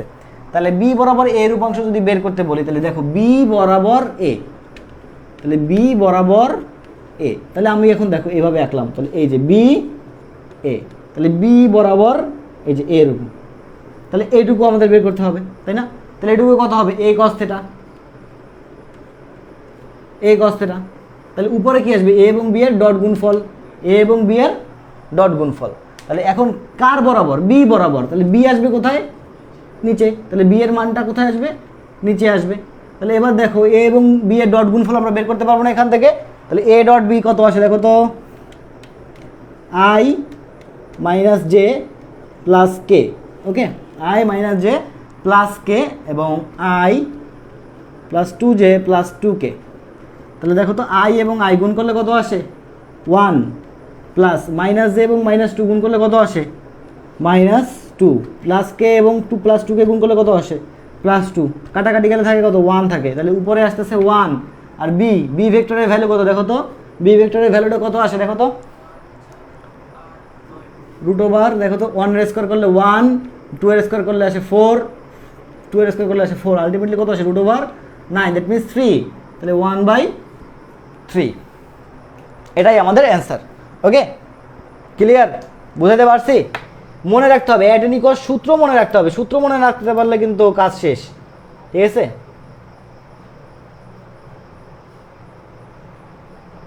হ্যাঁ, উপাংশ আর লম্ব বিক্ষেপ সেম, ইয়েস, উপাংশ আর লম্ব বিক্ষেপ সেম, বুঝতে পারছো, উপাংশ আর লম্ব বিক্ষেপ সেম। আচ্ছা, এবার দেখো খেয়াল করো, যদি তোমরা মনে রাখতে পারো যে উপাংশের সূত্র যদি মনে রাখতে পারো তাহলে অংশক বের করতেও পারবা, ঠিক আছে। আমরা কিন্তু উপাংশটা ক্লিয়ার করলাম, এবার আসবে অংশক, ওকে, অংশক এটা আসবে। তো ওই অংশকটাকে আমি এইভাবে মনে রাখতাম, খেয়াল করো, অংশকটাকে আমি এইভাবে মনে রাখতাম, অংশক সমান সমান উপাংশ গুণ একক, ঠিক আছে, উপাংশ গুণ একক। আমি জাস্ট মনে রাখার জন্য এভাবে অ্যাপ্লাই করতাম, ঠিক আছে, অংশক সমান সমান উপাংশ গুণ একক। তো দেখো এবার সূত্র মনে করো যে বলছে যে এ বরাবর বি এর অংশক কত, অংশক নির্ণয় করতে বলছে, এ বরাবর বি এর অংশক নির্ণয় করতে বলছে। তো খেয়াল করো যে এ বরাবর বি এর উপাংশ কি ছিল, চিন্তা করো, এ বরাবর বি এর উপাংশ কি ছিল বি কস থিটা। আর এবার একক কি করতে হবে, একক কার একক লিখবা, নিশ্চয়ই এইখানে যেটার কথা বলছে এ বরাবর, যার বরাবর তার একক ভেক্টরটা লিখবা। তাহলে তার একক ভেক্টরটা কত আসে, তার একক ভেক্টরটা হচ্ছে উপরে এ ভেক্টর, নিচে এ ভেক্টরের ভ্যালু। এখন বি কস থিটা মানে কি, বি কস থিটা মানে হচ্ছে আমরা কি শিখছিলাম, a dot B divided by কার বরাবর এর বরাবর, তাহলে নিচে আসবে কি এ ভেক্টরের মান into a vector divided by a ভেক্টরের মান। ক্লিয়ার? তাহলে দেখো উপাংশটা মনে রাখা খুব জরুরি, উপাংশটা মনে রাখা খুব জরুরি। আর অংশকটা তুমি তাহলে এমনিতেই মনে রাখতে পারবে, অংশকটাকে জাস্ট এভাবে মনে রাখবা যে উপাংশ গুণ একক, উপাংশ গুণ একক। এবার তাহলে তুমি পরের সূত্রটাও বানাইতে পারবা নিজেরাই, যে বি বরাবর, খেয়াল করো, বি বরাবর এ ভেক্টরের অংশক, বি বরাবর এ ভেক্টরের অংশক। তাহলে আলটিমেটলি আমি লিখতে পারি এ কস থিটা ডট কার বরাবর বি বরাবর, তাহলে বি এর একক ভেক্টর, তাহলে বি এর একক ভেক্টর কত, উপরে বি ভেক্টর, নিচে বি ভেক্টরের মান, এবার এ কস থেটা, এ কস থেটা মানে কি, উপরে এ এবং বি এর ডট গুণফল, নিচে কি আসবে দেখো তো, এখানে কার বরাবর, বি বরাবর, তাহলে নিচে বি ভেক্টর ডট উপরে বি ভেক্টর, নিচে বি ভেক্টরের মান। ক্লিয়ার এটুকু? ক্লিয়ার এটুকু?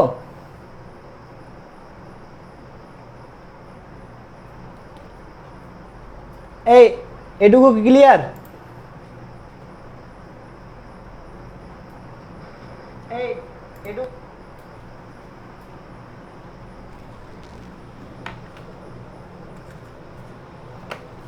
কারো কোনো প্রবলেম আছে এটুকু বুঝতে, দেখো তো একটু বলো তো।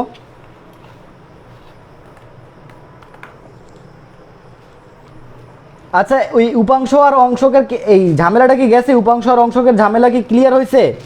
আগে সেইটা বলো। উপাংশ আর অংশকের ঝামেলা কি ক্লিয়ার হয়েছে? এই যে একজনে লিখতেছো যে উপাংশ আর অংশকের এই লম্ব বিক্ষেপ এই ঝামেলা হইতেছে নাকি, ব্যাপারগুলো কি ক্লিয়ার? I hope clear. ঠিক আছে, যাই হোক, ওকে। আচ্ছা তাহলে আমি আর এই একক ভেক্টর মানে অংশক নির্ণয়ের কোনো দেখাইলাম না, এক্সাম্পল দেখাইলাম না, এই অংশক নির্ণয়ের এক্সাম্পল দেখাইলাম না। আশা করি তোমরা এটা পারবা। ঠিক আছে, আশা করি তোমরা এটা পারবা, কারণ যেহেতু আমরা উপাংশ নির্ণয় করা শিখছি আর একক ভেক্টর নির্ণয় করা শিখছি, সো এবার অংশক বের করা একদম সিম্পল কাজ, আমাদের একদম সিম্পল কাজ। ওকে, আচ্ছা এবার মোটামুটি তোমরা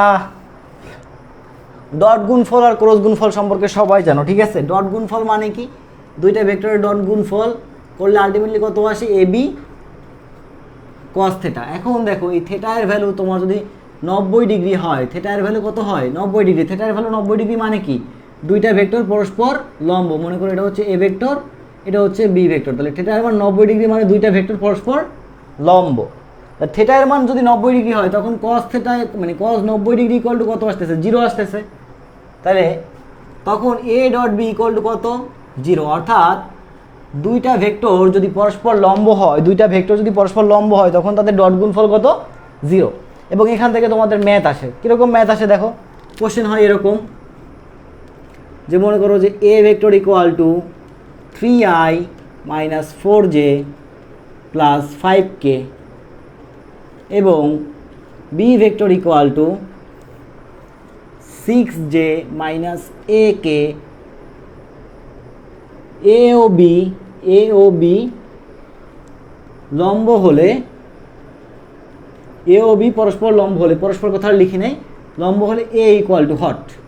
তো দেখো যখনই বলবে যে দুইটা ভেক্টর পরস্পর লম্ব, তাহলে এখন একটা অজানা ভ্যালুর মান তোমাকে নির্ণয় করতে পারছো, অজানাটা সহগের মান নির্ণয় করতে বলছে, তখনই তুমি কোন জিনিসটা অ্যাপ্লাই করবা, এই যে ডট গুণফল, এই থিওরিটা অ্যাপ্লাই করবা। তাহলে A dot B equal to তখন কত, 0। তাহলে আমরা এখন এ ডট বি করবো, তাহলে এর দেওয়া আছে কত, 3i minus 4j plus 5k, আর বি এর দেওয়া আছে কত দেখো তো, 6j মাইনাস ak ইকুয়াল কত আসবে, 0 আসবে। তাহলে দেখো তো 3i আর এই পাশে কোনো i এর সহগ আছে নাই, তাহলে আলটিমেটলি কত হবে, 0 হবে। 4j এবং 6j, তাহলে 6 এবং 4 গুণ করলে কত হয়, মাইনাস 24। 5 এবং a গুণ করলে কত হয়, মাইনাস 5a। তাহলে দেখো তো তোমার মাইনাস 24 ইকুয়াল টু 5a, তাহলে a ইকুয়াল টু মাইনাস 24/5। এই টাইপের এক্সাম্পল মানে এই টাইপের প্রশ্ন ভুরি ভুরি আসছে ভর্তি পরীক্ষায়। ঠিক আছে, ভর্তি পরীক্ষায় ভুরি ভুরি আসছে। সো এইটা আমি না করাইলেও মনে হয় অনেকে পারতা, এটা আমি না করাইলেও মনে হয় অনেকে পারতা। ক্লিয়ার?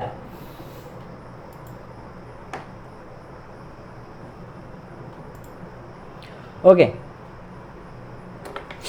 আচ্ছা তারপরে দেখো খেয়াল করো, এই তো গেল আমাদের সমান্তরাল মানে লম্বের ব্যাপারটা। এবার যদি দুইটা ভেক্টর পরস্পর সমান্তরাল হয়, মনে করো দুইটা ভেক্টর পরস্পর সমান্তরাল,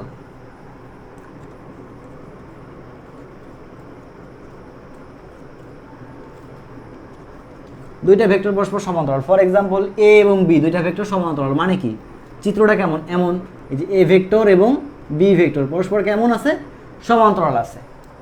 তাহলে সমান্তরাল হলে তাদের মধ্যবর্তী কোণ থেটা ইকুয়াল টু কত ডিগ্রি, নিশ্চয়ই 0 ডিগ্রি। থেটা ইকুয়াল টু কত ডিগ্রি, নিশ্চয়ই 0 ডিগ্রি। তাহলে দেখো আমরা এখন যদি এ ক্রস বি, আমরা কি জানি a cross b equal to a b sine theta. এখন থিটার মান কত 0 ডিগ্রি, তাহলে এ বি সাইন 0 ডিগ্রি, তাহলে সাইন 0 ডিগ্রির ভ্যালু কত 0, তাহলে a b a cross b equal to কত আসতেছে 0 আসতেছে। তার মানে যখন তোমাকে বলে দিবে যে দুইটা ভেক্টর পরস্পর সমান্তরাল, তখন তোমাকে কি করতে হবে, এটা অ্যাপ্লাই করতে হবে। এখন এটা অ্যাপ্লাই করলে দেখো এ ক্রস বি মানে কি I J K A x A Y A Z B x B Y B Z equal to 0, এইভাবে ধরে তোমাকে বের করতে হবে। এখন মনে করো যে এখান থেকে এই a x A Y A Z B x B Y B z এদের যে কোনো একটা ভ্যালু তোমাকে বের করতে বলতে পারে।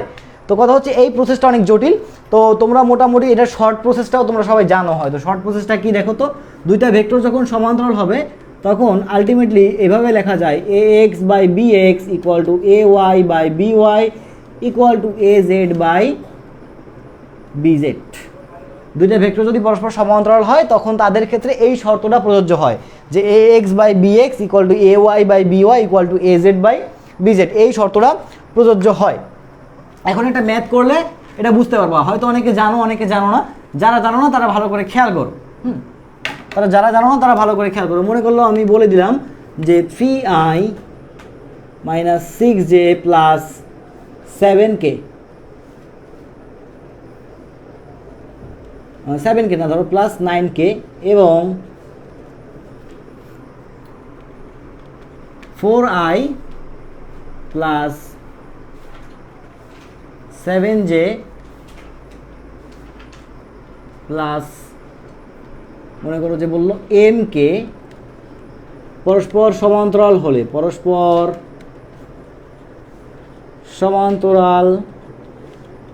হলে m ইকুয়াল টু হট, দেখো আমি এই প্রশ্নটা কিন্তু বানাই দিছি, সো দেখা যেতে পারে যে m এর দুইটা ভ্যালু পাচ্ছ, ঠিক আছে, m এর দুইটা ভ্যালু পাচ্ছ। আর পরীক্ষার হলে কিন্তু প্রশ্ন স্যারে বানাই দেবে না, পরীক্ষা হলে স্যারেরা যখন প্রশ্ন করবে তখন দেখা যাবে যে একটা বেশ হিসাব নিকাশ করে তারপরে প্রশ্ন করবে। তো তখন দেখা যাবে যে তুমি যতটুকু অংশ নিয়ে কাজ করো না কেন উভয় জায়গাতে সেম উত্তর পাবা। আমি বুঝাই দিচ্ছি আলটিমেটলি কি হয় দেখো। তাহলে এটা হচ্ছে আমাদের এ এক্স, এটা হচ্ছে আমাদের বি এক্স, তাহলে এ এক্স বাই বি এক্স লিখলাম ইকুয়াল, এবার দেখো এ ওয়াই বাই বি ওয়াই, তাহলে এটা হচ্ছে আমাদের এ ওয়াই, এটা হচ্ছে আমাদের বি ওয়াই, তাহলে এ ওয়াই কত -6 আর বি ওয়াই কত 7 ইকুয়াল দেখো।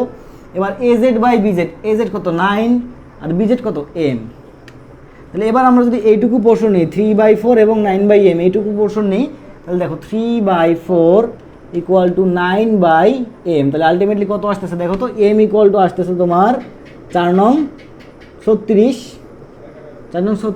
ডিভাইডেড বাই 3, তার মানে আসতেছে কত 12 আসতেছে, কত আসতেছে 12 আসতেছে। আবার যদি আমি দেখো এইটুকু পোর্শন নিয়ে কাজ করি, এই যে এইটুকু, তাহলে -6/7 ইকুয়াল টু 9/m, তাহলে m ইকুয়াল টু কত আসতেছে দেখো তো, কত আসতেছে 7 নং 63 ডিভাইডেড বাই -6 এটা আসতেছে। তো দেখো দুইটা অ্যান্সার আসতেছে, তাই না, দুইটা অ্যান্সার আসতেছে, কিন্তু প্রশ্নটা যদি মানে যেহেতু বানাই দিছে এই জন্য দুইটা অ্যান্সার আসতেছে, বাট প্রশ্ন যদি ক্লিয়ারলি মানে খুব সুন্দর মতো চিন্তা ভাবনা করে করা হয় তাহলে কিন্তু দুইটা অ্যান্সার আসবে না, তো আই হোপ বুঝতে পারছো। তো স্যারেরা যখন প্রশ্ন পরীক্ষায় দিবে তখন এরকম দুইটা অ্যান্সারও থাকবে না, একটাই অ্যান্সার হবে। বাট তোমাকে যদি সমান্তরাল ভেক্টর বলে দেওয়া হয় তাহলে নির্ণয় করার সূত্র হচ্ছে এইটা, যে a x by b x equal to a y by b y equal to a Z by B z, এটা সবাই জানো, কম বেশি এটা সবাই জানো।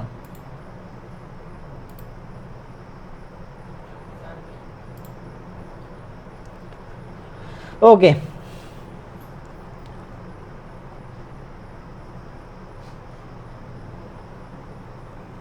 এখন আরেকটা জিনিস আছে, ধরো যে যদি প্রশ্ন একটু ঘুরাই ফিরাই করে, সেটা হচ্ছে তোমার একই সমতলে অবস্থান করার শর্ত, ঠিক আছে। এবার আমরা পড়বো একই সমতলে অবস্থান করার শর্ত।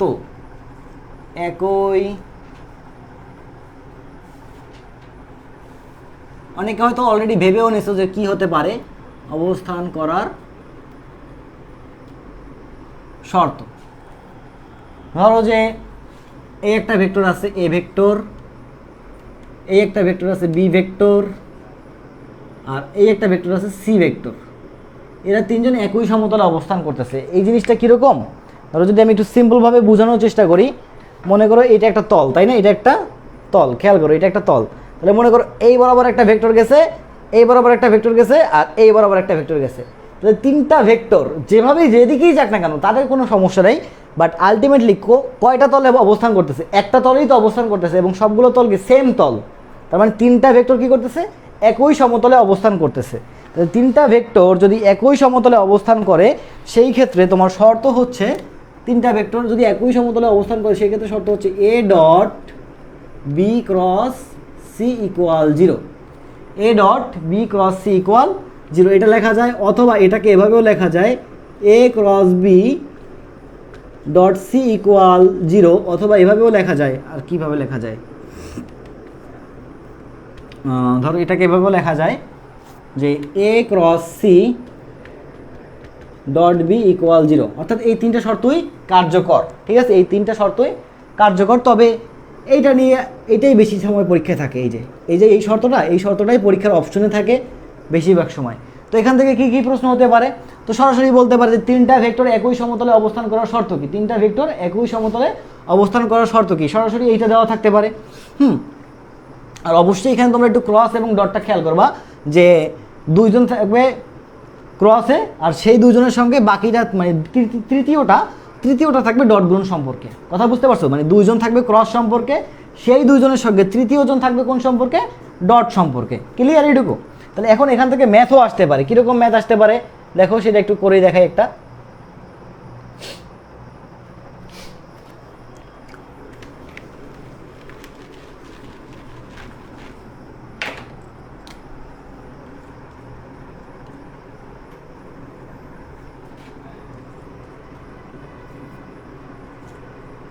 এ এর মান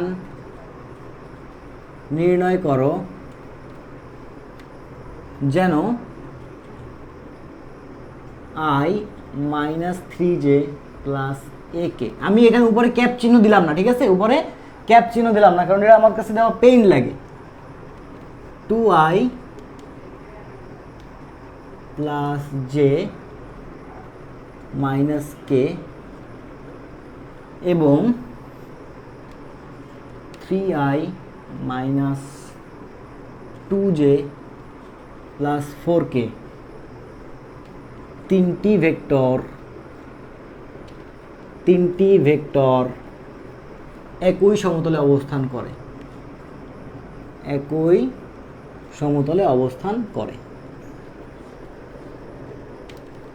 ওকে, তো তোমাকে এবার কি বের করতে বলছে? দেখো এখানে তিনটা ভেক্টর দেওয়া আছে, এর ভিতরে একটার সহগ দেওয়া নাই। একটার সহগ কি দেওয়া নাই?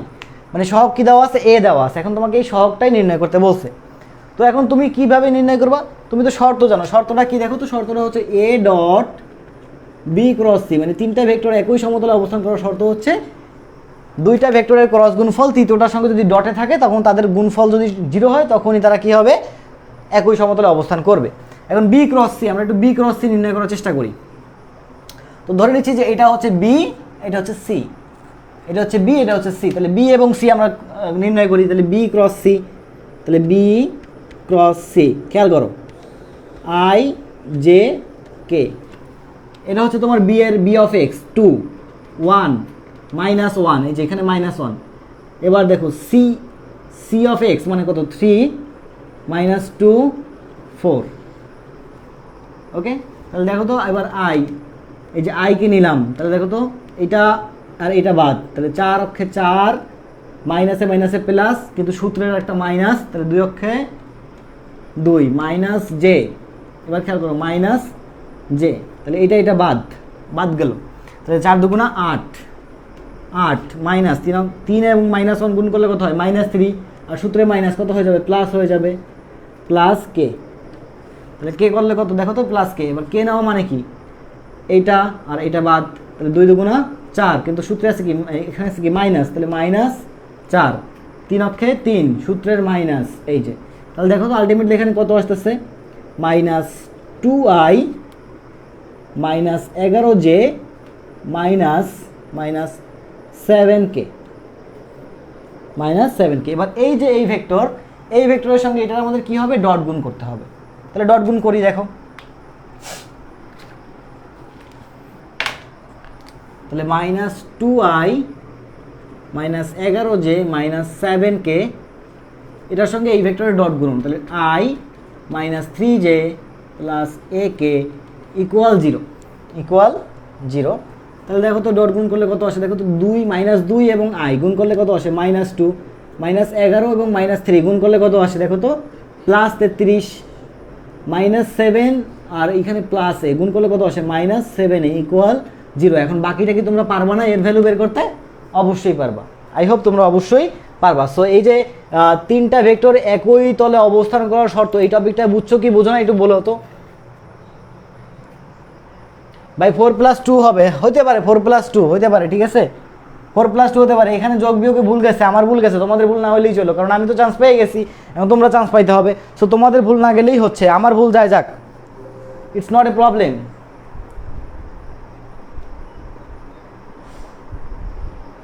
তবে হ্যাঁ, এই মাইনাস প্লাস নিয়ে একটু তোমরা কনসাস হবা, ঠিক আছে। দেখো আমি যে কনসাস না, এটা কিন্তু আমার একটা দোষ, তো তোমরা একটু এই মাইনাস প্লাস নিয়ে একটু কনসাস হবা, আদারওয়াইজ কিন্তু তোমাদের প্রবলেমে পড়তে হবে।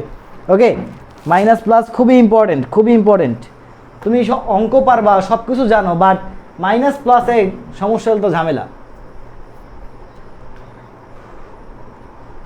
এত বড় ম্যাথ দেবে, মাঝে মধ্যে বড় বড় ম্যাথ দেবে, দেখবা তুমি কোশ্চেন ব্যাংক সলভ করতে যাবা, দেখবা যে এরকম বড় বড় ম্যাথ দিছে। কেন দিছে জানো? কারণ পরীক্ষায় চাইবে কি তোমাকে বাদ দিতে চাইবে, তাই না? তো তোমাকে বাদ দেওয়ার জন্য কি করতে হবে? তোমার সঙ্গে শুধুমাত্র তোমার যে বন্ধুদের কম্পিটিশন হবে তা কিন্তু না, তোমাকে পরীক্ষার টাইম কমাই দেওয়া হবে এবং এমন কিছু ম্যাথ দেওয়া হবে যে টাইমে তুমি ওই ম্যাথগুলো করতে পারবে না। অ্যাজ রেজাল্ট হবে কি, যে তুমি অটোমেটিক নিজেই পিছায় পড়বা। বুঝতে পারছো?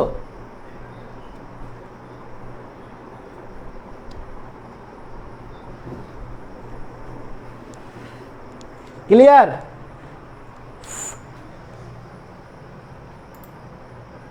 ওকে, এবার আমরা সামন্তরিকের সূত্র অ্যাপ্লাই করব, ঠিক আছে। সামন্তরিকের সূত্র, এখন দেখো ভেক্টর অধ্যায় থেকে খুব কঠিন কোনো প্রশ্ন আসবে না, সহজ কিছু প্রশ্নই আসবে। তবে হ্যাঁ, সামন্তরিকের সূত্র এবার আমরা চলে যাব। সামন্তরিক, কার্ল ডাইভারজেন্স তোমাদের সিলেবাসে নাই, সো কার্ল ডাইভারজেন্স দরকার নাই।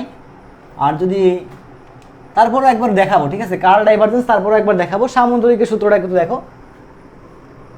দুইটা ভেক্টর ধরলাম যে পি ভেক্টর এবং কিউ ভেক্টর, এটা হচ্ছে কিউ ভেক্টর, এটা হচ্ছে পি ভেক্টর। পি এবং কিউ ভেক্টর পরস্পর থেটা কোণে ক্রিয়াশীল, থেটা না আলফা কোণে ক্রিয়াশীল। যাও, পি এবং কিউ ভেক্টর পরস্পর আলফা কোণে ক্রিয়াশীল, তাহলে তাদের লব্ধি ধরলাম আমি আর, তাদের লব্ধি কত ধরলাম? আর ধরলাম। তাহলে এখন এই আর ইকুয়াল টু হট, তাহলে এই আর এর ভ্যালু কত? তা আমরা কিন্তু সবাই এই সূত্র জানি যে r equal to √, p square plus Q square plus 2pq cos alpha, ঠিক আছে। তো আমার মনে হয় যে এই সূত্র এমন কোনো ব্যক্তি নেই যার অজানা আছে, যে অ্যাডমিশন দেবে এমন কোনো ব্যক্তি নেই যার এটা অজানা আছে। সো এটা তোমরা সবাই কিন্তু পারবা। আর দেখো এই যে আর ভেক্টরটা, মনে করো এই যে লব্ধি এই পি এর সঙ্গে কত ডিগ্রি কোণ উৎপন্ন করছে, এটা যদি বলে যে লব্ধি পি এর সঙ্গে কতখানি কোণ উৎপন্ন করছে, তাহলে থেটাটা কোনটা হবে? এইটা। তাহলে এবার theta equal to tan inverse কার সঙ্গে কোণ উৎপন্ন করতেছে? পি এর সঙ্গে। কার সঙ্গে? পি এর সঙ্গে। তাহলে সেই পিটাকে নিচে দেব, তাহলে পি। এবার দেখো যে উপরে কে আছে, মানে বিপরীত ভেক্টরটাকে কিউ, তাহলে প্লাস কিউ কজ আলফা এবং উপরে হবে কিউ সাইন আলফা। এই জিনিসটা সবাই জানো, এমন কোনো ব্যক্তি নাই যে এটা জানে না। এই দুইটা সূত্র এমন কোনো ব্যক্তি নাই যে জানে না, কারণ এই দুইটা সূত্র কিন্তু আমরা নদী নৌকার ম্যাথেও অ্যাপ্লাই করছি। তো এখন আমরা বেশ কিছু নদী নৌকার ম্যাথ করব এবং আরও অনেক কিছু দেখব। তো এখান থেকে তোমার হচ্ছে গিয়ে দেখো, খেয়াল করো এই যে আলফা, এই আলফাটা কী ছিল? দুইটা ভেক্টরের মধ্যবর্তী কোণ।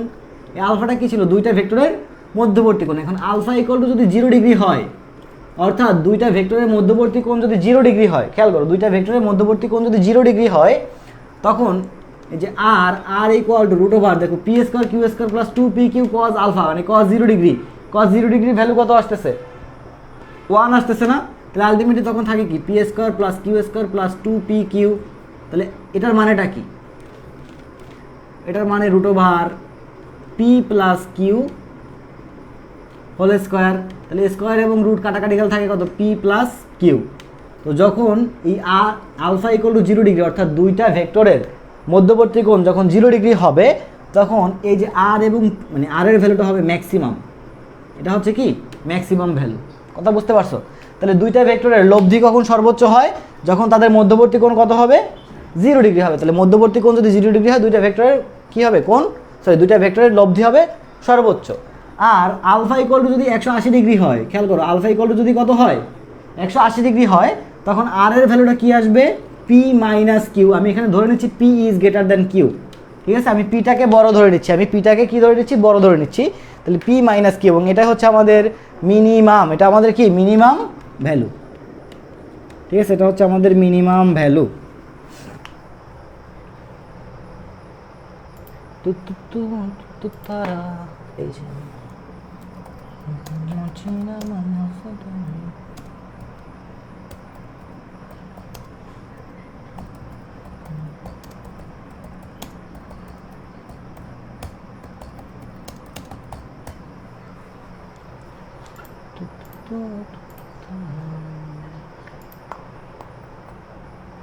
ওকে,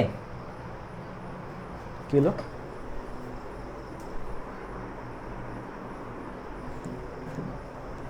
আচ্ছা,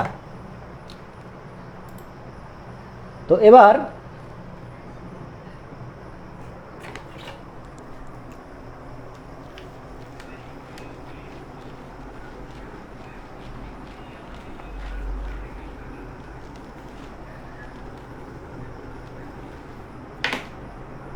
আমরা বেশ কিছু প্রবলেম দেখি, ঠিক আছে? এই যে এই সূত্র সংক্রান্ত আমরা বেশ কিছু প্রবলেম দেখি।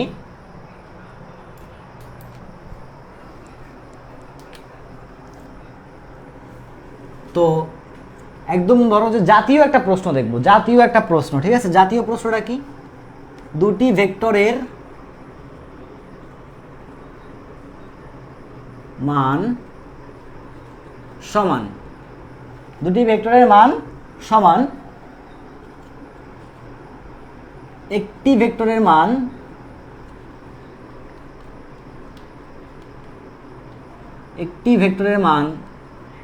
লব্ধি ভেক্টরের সমান, লব্ধি ভেক্টরের সমান, তাহলে মধ্যবর্তী কোণ কত? অর্থাৎ মধ্যবর্তী কোণ বলতে আমি ভেক্টর দুটির মধ্যবর্তী কোণের কথা বলতেছি। ভেক্টর দুটির মধ্যবর্তী কোণ কত? তাহলে কোশ্চেনটা কি দেখো, দুটি ভেক্টরের মান সমান, ঠিক আছে? দুটি ভেক্টরের মান সমান, তারপর বলছি কি দেখো, যে একটা ভেক্টরের মান লব্ধি ভেক্টরের মানের সমান, তাহলে মধ্যবর্তী কোণ কত? ওকে, তাহলে ধরতেছি যে এই একটা ভেক্টর এবং এই একটা ভেক্টর, তাহলে এটা হচ্ছে পি ভেক্টর, এটা হচ্ছে কিউ ভেক্টর, কিন্তু বলছি কি দুটি ভেক্টরের মান সমান, তাহলে কিউ মানেওটা কি? কিউ মানেও পি। এখন একটা ভেক্টরের মান লব্ধি ভেক্টরের সমান, তাহলে এই একটা ভেক্টর হচ্ছে পি, তাহলে এই পি ভেক্টরের মান কি? লব্ধি ভেক্টরের সমান। তাহলে লব্ধি ভেক্টর যদি আর হয়, তাহলে এই আর এর মান পি এর সমান, তার মানে আর আরও কি হবে? আরটাও হচ্ছে তোমার পি। এখন জিজ্ঞেস করছে তো মধ্যবর্তী কোণ কত? মধ্যবর্তী কোণ কত এটা জিজ্ঞেস করছে। তাহলে দেখো এটা বের করবা কিভাবে? দেখো, আমরা জানি কি? আমরা জানি r square equal to p square plus Q square plus 2pq cos alpha. তো আর স্কোয়ার মানে কি? পি স্কোয়ার ইকুয়াল, দেখো এই যে এই পি স্কোয়ার বসে গেল, কিউ স্কোয়ার মানে কি? পি, তাহলে P square plus 2pq, Q এর ভ্যালু পি, তাহলে আলটিমেটলি এখানে পি স্কোয়ার লেখা যায় কজ আলফা। তাহলে পি স্কোয়ার এই দুটো যোগ করলে আসে 2p square plus 2p square cos alpha. তাহলে দেখো তো এই পি স্কোয়ার যদি, এই 2p স্কোয়ার যদি আমি এই পাশে নিয়ে আসি, তাহলে হয় কি? Minus P square equal to 2p square cos alpha. P square কাটাকাটি, তাহলে -1/2, মানে এই 2টা যদি আমি এই পাশে নিয়ে আসি, তাহলে -1/2 হয় কজ আলফা। তাহলে দেখো তো আলটিমেটলি আমি লিখতে পারি যে alpha equal to cos inverse -1/2, that means 120 degree. তো এটা জাতীয় প্রশ্ন কেন বললাম? যে এই প্রশ্নটা অনেক জায়গাতে আসছে, এই প্রশ্নটা অনেক জায়গাতে আসছে, এবং এই প্রশ্ন আসলেই মনে রাখবা যে উত্তর কত হবে? 120 ডিগ্রি হবে, মানে মধ্যবর্তী কোণ কত হবে? 120 ডিগ্রি। মুখস্থ রাখবা, ঠিক আছে? কারণ এই প্রশ্নটা খুবই কমন একটা প্রশ্ন, খুবই কমন একটা প্রশ্ন।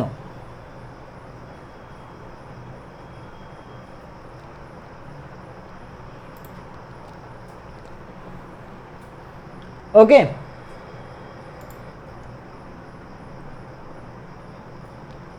এই আমারই কি ব্লার দেখা যাচ্ছে?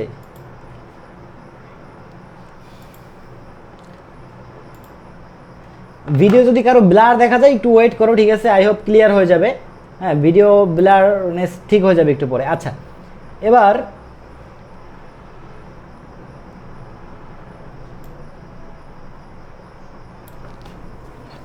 আরেকটা প্রশ্ন দেখাই, ঠিক আছে? আরেকটা প্রশ্ন আমরা সলভ করি।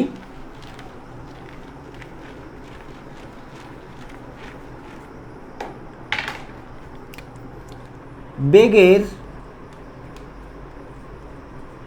অনুভূমিক ও উলম্ব উপাংশের মান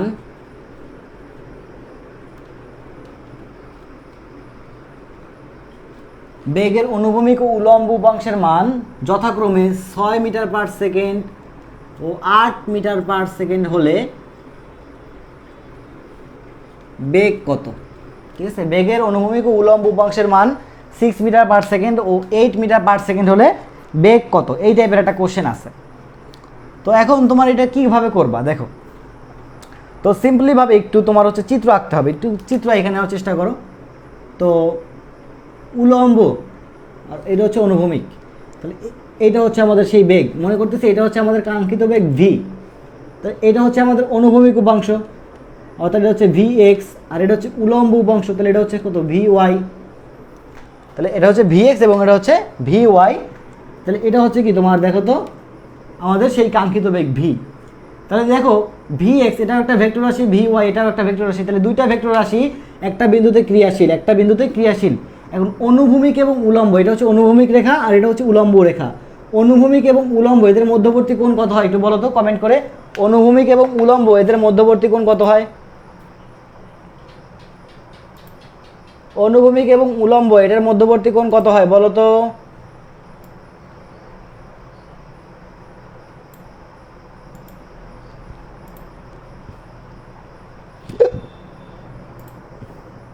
yes 90 degree, very good, 90 degree. হ্যাঁ, তাহলে এখন দেখো এদের মধ্যবর্তী কোণ কত আছে? 90 ডিগ্রি। তাহলে এখন আমরা এখান থেকে কোন সূত্র অ্যাপ্লাই করব? নিশ্চয়ই তোমার সামুদ্রিকের লব্ধি সূত্র অ্যাপ্লাই করব। তাহলে ভি ইকুয়াল টু মানে V square equal to V X square plus V Y square plus 2vx V Y sine 90 degree. এখন সাইন 90 ডিগ্রি ভ্যালু কত? 0। তাহলে আলটিমেটলি এইটুকু আমরা কী করতে পারি? বাদ দিতে পারি। তাহলে দেখো তো V square equal to V X square plus V Y square. তাহলে দেখো তো V equal to root over V X square plus V Y square. এখন এই 6 স্কোয়ার করো 8 স্কোয়ার করো, আলটিমেটলি অ্যান্সারটা পাবো কত? 10। আলটিমেটলি অ্যান্সার কত আসবে? 10। সো তোমরা দেখেই বুঝতে পারতেছো কিন্তু, ঠিক আছে? একদম সিম্পল একটা ম্যাথ। আচ্ছা, এবার আমরা আরেকটা প্রশ্নে যাই, ঠিক আছে? আরেকটা প্রশ্নে যাই। দেখো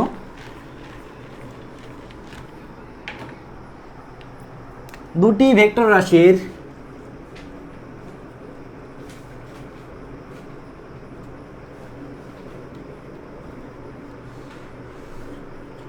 সর্বোচ্চ ও সর্বনিম্ন লব্ধি যথাক্রমে যথাক্রমে 12 ও 2 হলে 12 ও 2 হলে বড় ভেক্টর রাশির মান কত? বড় ভেক্টর রাশির মান কত? খেয়াল করো, দুটি ভেক্টর রাশির সর্বোচ্চ সর্বনিম্ন লব্ধি যথাক্রমে এত এবং এত, তাহলে বড় ভেক্টর রাশির মান কত? তাহলে দেখো দুইটা ভেক্টর রাশি, মনে করতেছি যে এটা হচ্ছে পি এবং এটা হচ্ছে কিউ, এবং এটা হচ্ছে তার সর্বোচ্চ লব্ধি আর ম্যাক্সিমাম, আর এটা হচ্ছে তার সর্বনিম্ন লব্ধি আর মিনিমাম, ঠিক আছে? একটা হচ্ছে সর্বোচ্চ লব্ধি, একটা হচ্ছে সর্বনিম্ন লব্ধি। তো আর ম্যাক্সিমাম মানে কি? আর ম্যাক্সিমাম মানে কি? পি প্লাস কিউ পাইছিলাম না? এবং আর মিনিমাম মানে কি? আর মিনিমাম মানে হচ্ছে পি মাইনাস কিউ, যেখানে আমরা পিটাকে কত ধরে নিয়েছিলাম? বড় ধরে নিয়েছিলাম। ওকে, তো এখন খেয়াল করো, আমরা যদি এই দুইটাকে যোগ করি তাহলে মাইনাস কিউ প্লাস কিউ কাটাকাটি যাচ্ছে, তাই না? যোগ করতেছি আমরা, মাইনাস কিউ প্লাস কিউ কাটাকাটি যাচ্ছে। তাহলে r maximum plus r minimum equal to 2p। তাহলে পি ইকুয়াল টু আলটিমেটলি কত আসে দেখো তো? R maximum plus r minimum divided by 2। তাহলে আর ম্যাক্সিমাম, তাহলে ম্যাক্সিমামের ভ্যালু দেওয়া আছে 12 আর মিনিমামের ভ্যালু দেওয়া আছে 2। তাহলে 12 যোগ 2 ডিভাইডেড বাই 2, তাহলে 12 আর 2 যোগ করলে হয় 14, 14 ডিভাইডেড বাই 2 মানে 7। তাহলে বড় ভেক্টর রাশির মান কত হচ্ছে 7। এবং বাকি যে রাশিটা আছে তাহলে একটা দেখো বাকি রাশিটার মান কত হবে, তাহলে আর ম্যাক্সিমামের ভ্যালু কত পাইছি, আর ম্যাক্সিমামের ভ্যালু পাইছি আমরা 12, তাহলে একটা পাইলাম 7, তাহলে আর একটা কত হবে দেখো তো, মানে আর ম্যাক্সিমামের ভ্যালু 12, একটা পাইলাম 7, তাহলে কিউ কত হবে, নিশ্চয়ই অ্যান্সার করতে পারতেছো যে অ্যান্সার কত হবে 5 হবে। ক্লিয়ার, অ্যান্সার কত হবে 5 হবে। সো এরকম প্রশ্ন দেওয়া থাকবে, বলবে যে ভেক্টর দুটি কত, বা বড় ভেক্টরটি কত, বা ছোট ভেক্টরটি কত, ঠিক আছে, এরকম কিন্তু প্রশ্ন হয়, এরকম প্রশ্ন হয়। সো আশা করি তোমরা কিন্তু পারবা না? এই তো অলরেডি তোমরা অ্যান্সার করেও ফেলছো, ক্লিয়ার? ওকে, একদম সহজ একটা চ্যাপ্টার। ভেক্টর থেকে চেষ্টা করবা ভেক্টর থেকে যে কটা প্রশ্ন হবে সেই কটা প্রশ্ন একদম খুব ইজিলি অ্যান্সার করতে চেষ্টা করবা, ঠিক আছে, মানে সবগুলাই সঠিক করার চেষ্টা করবা। আচ্ছা, আমরা একটা কোশ্চেন দিই সবার জন্য, দেখি কে সবার আগে সলভ করতে পারে। দেখি, খাতা কলম নিয়ে রেডি হও, কোশ্চেনটা লিখে রাখো। দুটি সমান বলের লব্ধি, এটা তোমাদের জন্য। দেখি কে সবার আগে সলভ করতে পারে। লব্ধি যে কোনো একটির √3 গুণ হলে মধ্যবর্তী কোণ কত? দেখি কে সবার আগে সলভ করতে পারে। আমি এই কমেন্টের দিকে তাকাই আছি।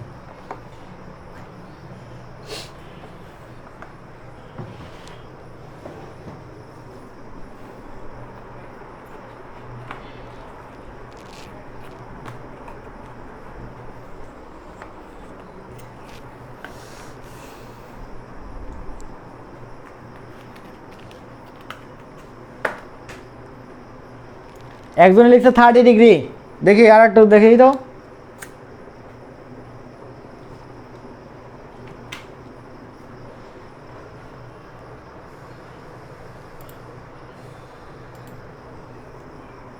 যে 30 লিখছে হয় নাই, 30 ডিগ্রি হয় না অ্যান্সার।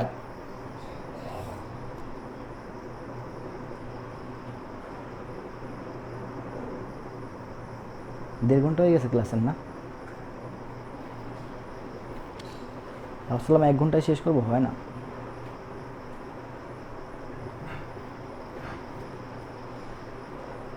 আর কেউ করো না এটা?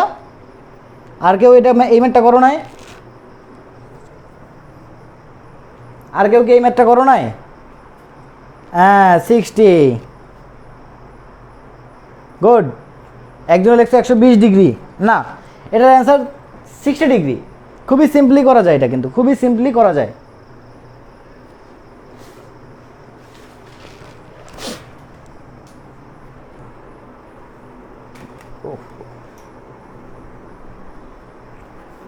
দেখো কিভাবে করবো এটা। দুইটা সমান বলের লব্ধি যে কোনো একটি √3 গুণ, তাহলে দুইটা সমান বলের লব্ধি, তাহলে আমরা একটা ধরলাম পি বল, মানে পি ভেক্টর, আর একটা কি হবে পি ভেক্টর, কারণ দুইটা সমান বল, ঠিক আছে। তাহলে এদের লব্ধি হচ্ছে গিয়ে আর, এদের লব্ধি কত আর। এখন এই লব্ধি যে কোনো একজনের কত গুণ √3 গুণ, তাহলে √3 পি, তাই না? তাহলে আর এর ভ্যালু কত √3 পি, তাহলে আমি বলতে পারি ভেক্টরের লব্ধিটা কত, দুইটা ভেক্টরের লব্ধি √3 পি। তাহলে এবার মধ্যবর্তী কোণ নির্ণয় করতে বলছে, তাহলে দেখো তো r square = p square plus Q square plus 2pq cos alpha. Okay, তাহলে আর স্কোয়ার মানে কত √3 p whole square, p square plus Q square, q মানে কত পি, তাহলে পি স্কোয়ার প্লাস 2pq মানে কি 2p স্কোয়ার হবে cos আলফার মতোই থাকলো। ওকে, তাহলে √3 পি মানে কত 3p, P square plus P square যোগ করলে আসে 2p স্কোয়ার cos আলফা, তাহলে 2p স্কোয়ার এই পাশে চলে আসলো, তাহলে কত আসে দেখো তো P square = 2p square cos alpha, ঠিক আছে। তাহলে দেখো তো, সরি এখানে 3p স্কোয়ার আছে, না ঠিকই তো আছে, এই যে এই 2p স্কোয়ার এই পাশে চলে আসলে কত আসে 2p স্কোয়ার, তাহলে পি স্কোয়ার কাটাকাটি গেল থেকে 1/2 = cos আলফা। তাহলে দেখো তো আলফা = cos ইনভার্স 1/2, তাহলে cos ইনভার্স 1/2 মানে কত? 60 ডিগ্রি না? cos ইনভার্স 1/2 মানে কত? 60 degree. Simple, so simple. 120 degree দিলে তোর জীবনে বিয়ে হবে না, এত সহজ একটা ম্যাথ পারলা না।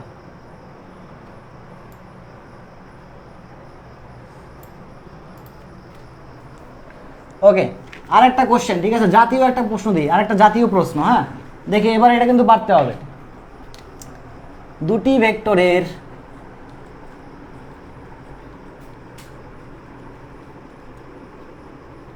স্কেলার গুণফল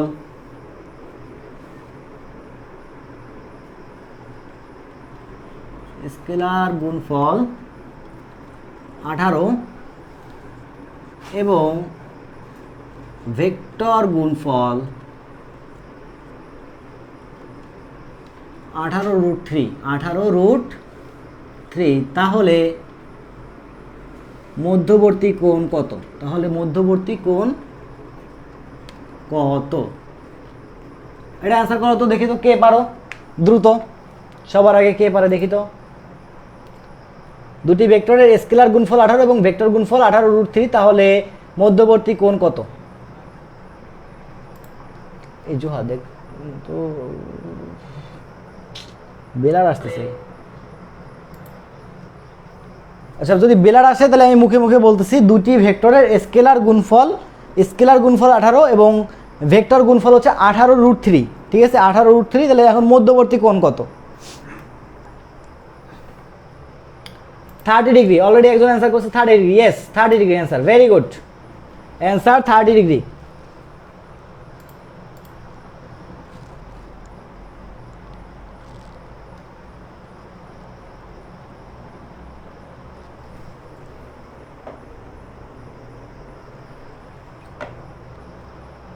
সিক্সটি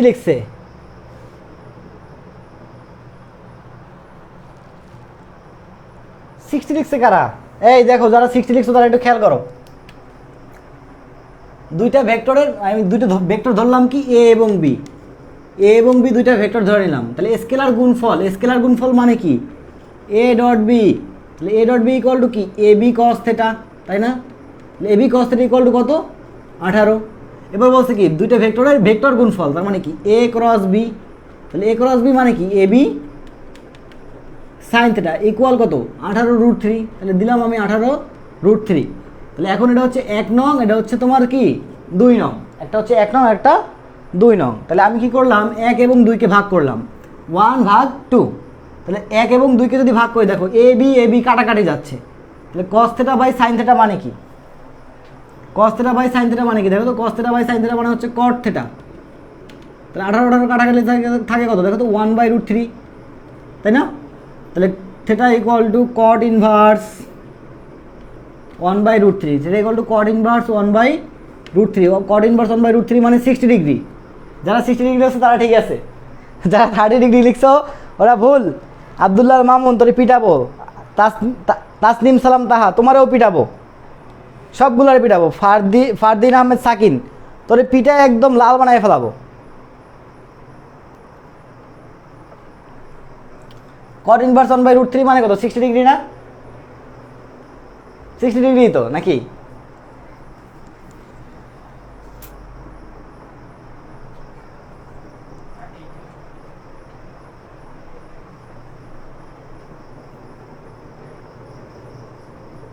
কি 30 হয় তোর? হ্যাঁ রে বেটা, দেখ খেয়াল করো, এটা তো আরো সহজভাবে করা যায়। দেখো, কট থেটা আছে না? দেখো, যারা এখনো বিশ্বাস করতে পারছে না তাদেরকে কি লেখা যায় দেখো, কি বলি? কট থেটা মানে কি? 1/tan theta equal two 1/√3। তাহলে এটা এবার উল্টাই দাও, তাহলে tan থেটা ইকুয়াল টু কত আসে? √3 আসে। এবার থেটা ইকুয়াল টু কত? tan inverse √3। tan ইনভার্স √3 এর ভ্যালু কত? 60 ডিগ্রি না?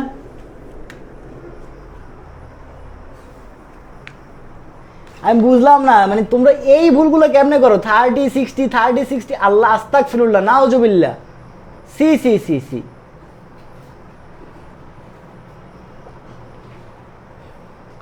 এই খেয়াল করো, কট ইনভার্স 1/√3 মানে হচ্ছে তোমার 60 ডিগ্রি, কট ইনভার্স √3 মানে হচ্ছে তোমার 30 ডিগ্রি, আর ট্যান ইনভার্স √3 মানে হচ্ছে 60 ডিগ্রি, ট্যান ইনভার্স 1/√3 মানে হচ্ছে 30 ডিগ্রি। এইসব ভুল করা যাবে না তো ভাই, প্লাস মাইনাসের ভুল মানা যায় কিন্তু এইসব ভুল মানা যায় না। এখনো 30তেই তোমরা অনর। 30-র পক্ষে আছে কি ওটা একটু হাত তোল। 1/√3 মানে কি 30 হচ্ছে তোরও?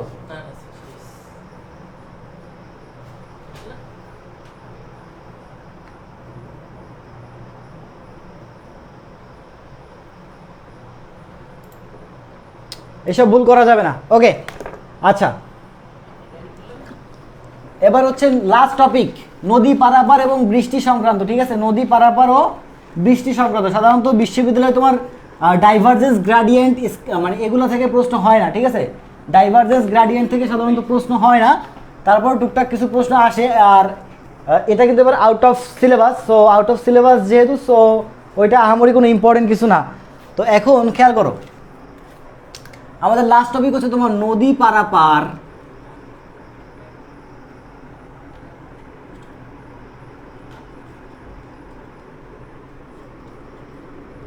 ও বৃষ্টি সংক্রান্ত। ঠিক আছে, নদী পারাপার ও বৃষ্টি সংক্রান্ত। আচ্ছা খেয়াল করো, মনে করো এটা হচ্ছে একটা রাস্তা, এই রাস্তা থেকে একজন লোক হেঁটে যাচ্ছে। ঠিক আছে, একজন লোক হেঁটে যাচ্ছে, তো হঠাৎ করে মনে করো বৃষ্টি নামছে, হঠাৎ করে এরকম বৃষ্টি নামছে। এখন লোকটা কি করলো, ছাতা খুললো। এখন এই ছাতাটা সে ধরছে, এই ছাতা ধরছে। এখন ছাতাটা কত ডিগ্রি অ্যাঙ্গেলে ধরবে, ছাতাটা কত ডিগ্রি অ্যাঙ্গেলে সে ধরবে, এটাই আমাদেরকে বের করতে বলছে। ঠিক আছে, তো দেখো, ধরো এই বৃষ্টি পড়তেছে, মনে করো যে বৃষ্টি পড়তেছে তোমার ভি বেগে, এবং এই যে লোকটা হেঁটে যাচ্ছে সেটা হচ্ছে ইউ বেগে। তাহলে ইউ হচ্ছে তোমার এই যে লোকের বেগ, আর ভি হচ্ছে তোমার বৃষ্টির বেগ। ঠিক আছে, এই যে ইউ হচ্ছে লোকের বেগ আর ভি হচ্ছে বৃষ্টির বেগ। তো এই ক্ষেত্রে তোমার ছাতা ধরতে হবে theta equal to tan inverse, theta equal to tan inverse. Okay, এবার দেখো, উপরে দিলাম আমি রেইন, নিচে দিলাম ম্যান। উপরে দিলাম রেইন, নিচে দিলাম ম্যান। আবার অনেক জায়গাতে লেখা দেখবো theta equal to tan inverse. আচ্ছা, রেইন বাই ম্যান, এটা মানেটাকে বুঝাই দিচ্ছি। রেইন মানে হচ্ছে বৃষ্টির বেগ, আর ম্যান মানে হচ্ছে মানুষের বেগ। আবার অনেক জায়গায় লেখা দেখবা tan inverse man by rain.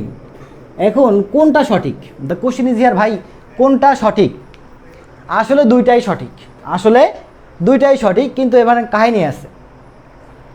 কাহিনীটা কি দেখো, যখন উপরে রেইন দেবা নিচে ম্যান দেবা, মানে এই যে এইটা, যখন উপরে বৃষ্টির বেগ নিচে মানুষের বেগ দেবা, তখন যে থেটাটা বের হবে, তখন যে থেটাটা বের হবে সেই থেটাটা হচ্ছে তোমার উলম্বের সঙ্গে ছাতা। কিসের সঙ্গে? উলম্বের সঙ্গে ছাতা, উলম্বের সঙ্গে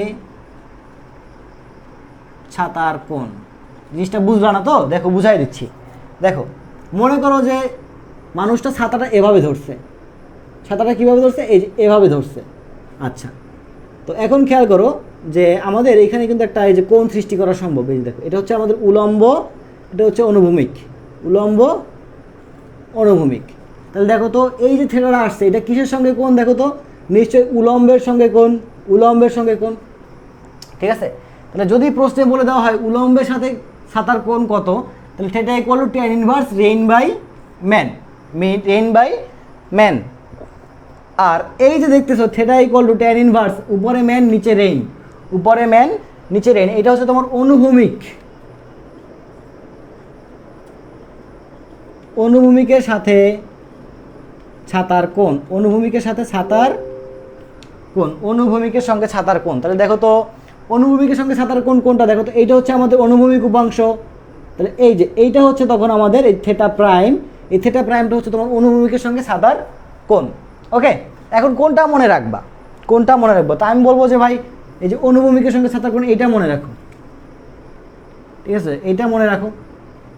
অথবা তোমার কাছে যদি এইটা আগে পড়ে থাকো তুমি এইটা মনে রাখো, অর্থাৎ এই দুইটা থেকে যে কোনো একটা মনে রাখো, এই দুইটা থেকে যে কোনো একটা মনে রাখো, তাহলেই তোমার কাজে লাগবে। দুইটা থেকে যে কোনো একটা মনে রাখতে পারলে তুমি ম্যাথ করতে পারবা। তো আমি একটা প্রশ্ন দিয়ে বুঝাচ্ছি, ঠিক আছে, আমি একটা প্রশ্ন দিয়ে বুঝাচ্ছি, তারপরে তুমি দেখো। মনে করো যে প্রশ্ন হচ্ছে এরকম, কোশ্চেনটা এরকম যে বৃষ্টির বেগ 6√3 মিটার পার সেকেন্ড এবং মানুষের বেগ, মানে একজন মানুষ হেঁটে যাচ্ছে, মনে করো রহিম সাহেব হেঁটে যাচ্ছে, সেই রহিম সাহেবের বেগ 6 মিটার পার সেকেন্ড, তাহলে কত ডিগ্রি কোণে ছাতা ধরতে হবে? তাহলে কত ডিগ্রি কোণে ছাতা ধরলে রহিম সাহেব ভিজবে না? কত ডিগ্রি কোণে ছাতা ধরলে রহিম সাহেব ভিজবে না? ওকে, আচ্ছা, এবার খেয়াল করো যে আমরা কি জানি, থিটা ইকুয়াল টু কি, tan inverse rain by man. tan inverse rain by man, আমি মনে করো এই সূত্র মনে রাখলাম। তাহলে রেইন, বৃষ্টির বেগ কত? 6√3, তাহলে বসাইলাম 6√3। আর মানুষের বেগ কত? 6 মিটার পার সেকেন্ড, তাহলে 6 কাটাকাটি গেলে থাকে কত? tan ইনভার্স 3, মানে সরি tan ইনভার্স √3। তো tan ইনভার্স √3 মানে কত? 60 ডিগ্রি। এখন উপরে বৃষ্টি মানে কি? উলম্বের সঙ্গে 60 ডিগ্রি করে। তাহলে আমি উত্তরে বলবো যে উলম্বের সঙ্গে 60 ডিগ্রি কোণে ছাতা ধরলে রহিম সাহেব ভিজবে না। আবার দেখো, তাহলে এই যে এটাই হচ্ছে আমাদের 60 ডিগ্রি। তাহলে এইটুকু যদি 60 ডিগ্রি হয়, তাহলে এইটুকু কত? নিশ্চয়ই 30 ডিগ্রি। এইটুকু কত? 30 ডিগ্রি না? এইটুকু হচ্ছে 30 ডিগ্রি। তাহলে আমি বলতে পারি যে অনুভূমিকের সঙ্গে 30 ডিগ্রি কোণে ছাতা ধরলে রহিম সাহেব ভিজবে না। এখন প্রশ্নে যদি ক্লিয়ার করে বলে দেওয়া থাকে যে উলম্বের সঙ্গে, উলম্বের সাথে কত ডিগ্রি কোণে ছাতা ধরলে, প্রশ্নে যদি উলম্ব কথাটা বলা থাকে, তুমি যে কোনো একটা সূত্র মুখস্থ করবে, হয় উলম্ব নইলে অনুভূমিক। এখন তুমি উলম্বের সূত্র মুখস্থ করছো, এখানে আছে উলম্ব, তাহলে যে অ্যান্সারটা বের হয়েছে ওটাই তোমার অ্যান্সার করতে হবে। ওকে, এবার মনে করো যে বলে দিল অনুভূমিকের সঙ্গে, ঠিক আছে, এবার বললো কি অনুভূমিকের সঙ্গে কত ডিগ্রি কোণে ছাতা ধরতে হবে। তুমি সূত্র মুখস্থ করছো উলম্বের, তাহলে তোমার অ্যান্সার বের হয়েছে 60 ডিগ্রি। তাহলে এটা কত ডিগ্রি কোণ? 60 ডিগ্রি। কিসের সঙ্গে? উলম্বের সঙ্গে। তাহলে অনুভূমিক কোণ কত হবে দেখো তো? 90 থেকে ওইটা বাদ দাও, 90 থেকে 60 ডিগ্রি বাদ দিলে থাকে কত? 30 ডিগ্রি। তাহলে এটাই হচ্ছে আমাদের অনুভূমিকের সঙ্গে ছাতা ধরার কোণ। তাহলে এই ক্ষেত্রে এবার অ্যান্সার হবে 30 ডিগ্রি। অর্থাৎ কারণটা কি দেখো, এখানে কিন্তু বলেই দিচ্ছে যে অনুভূমিক, এই কথাটা কিন্তু এখানে বলে দিছে, অনুভূমিক কথাটা কিন্তু প্রশ্নে বলে দিছে। এর আগে কিন্তু আমাদের প্রশ্নে উলম্ব কথা বলা ছিল, বুঝতে পারছো?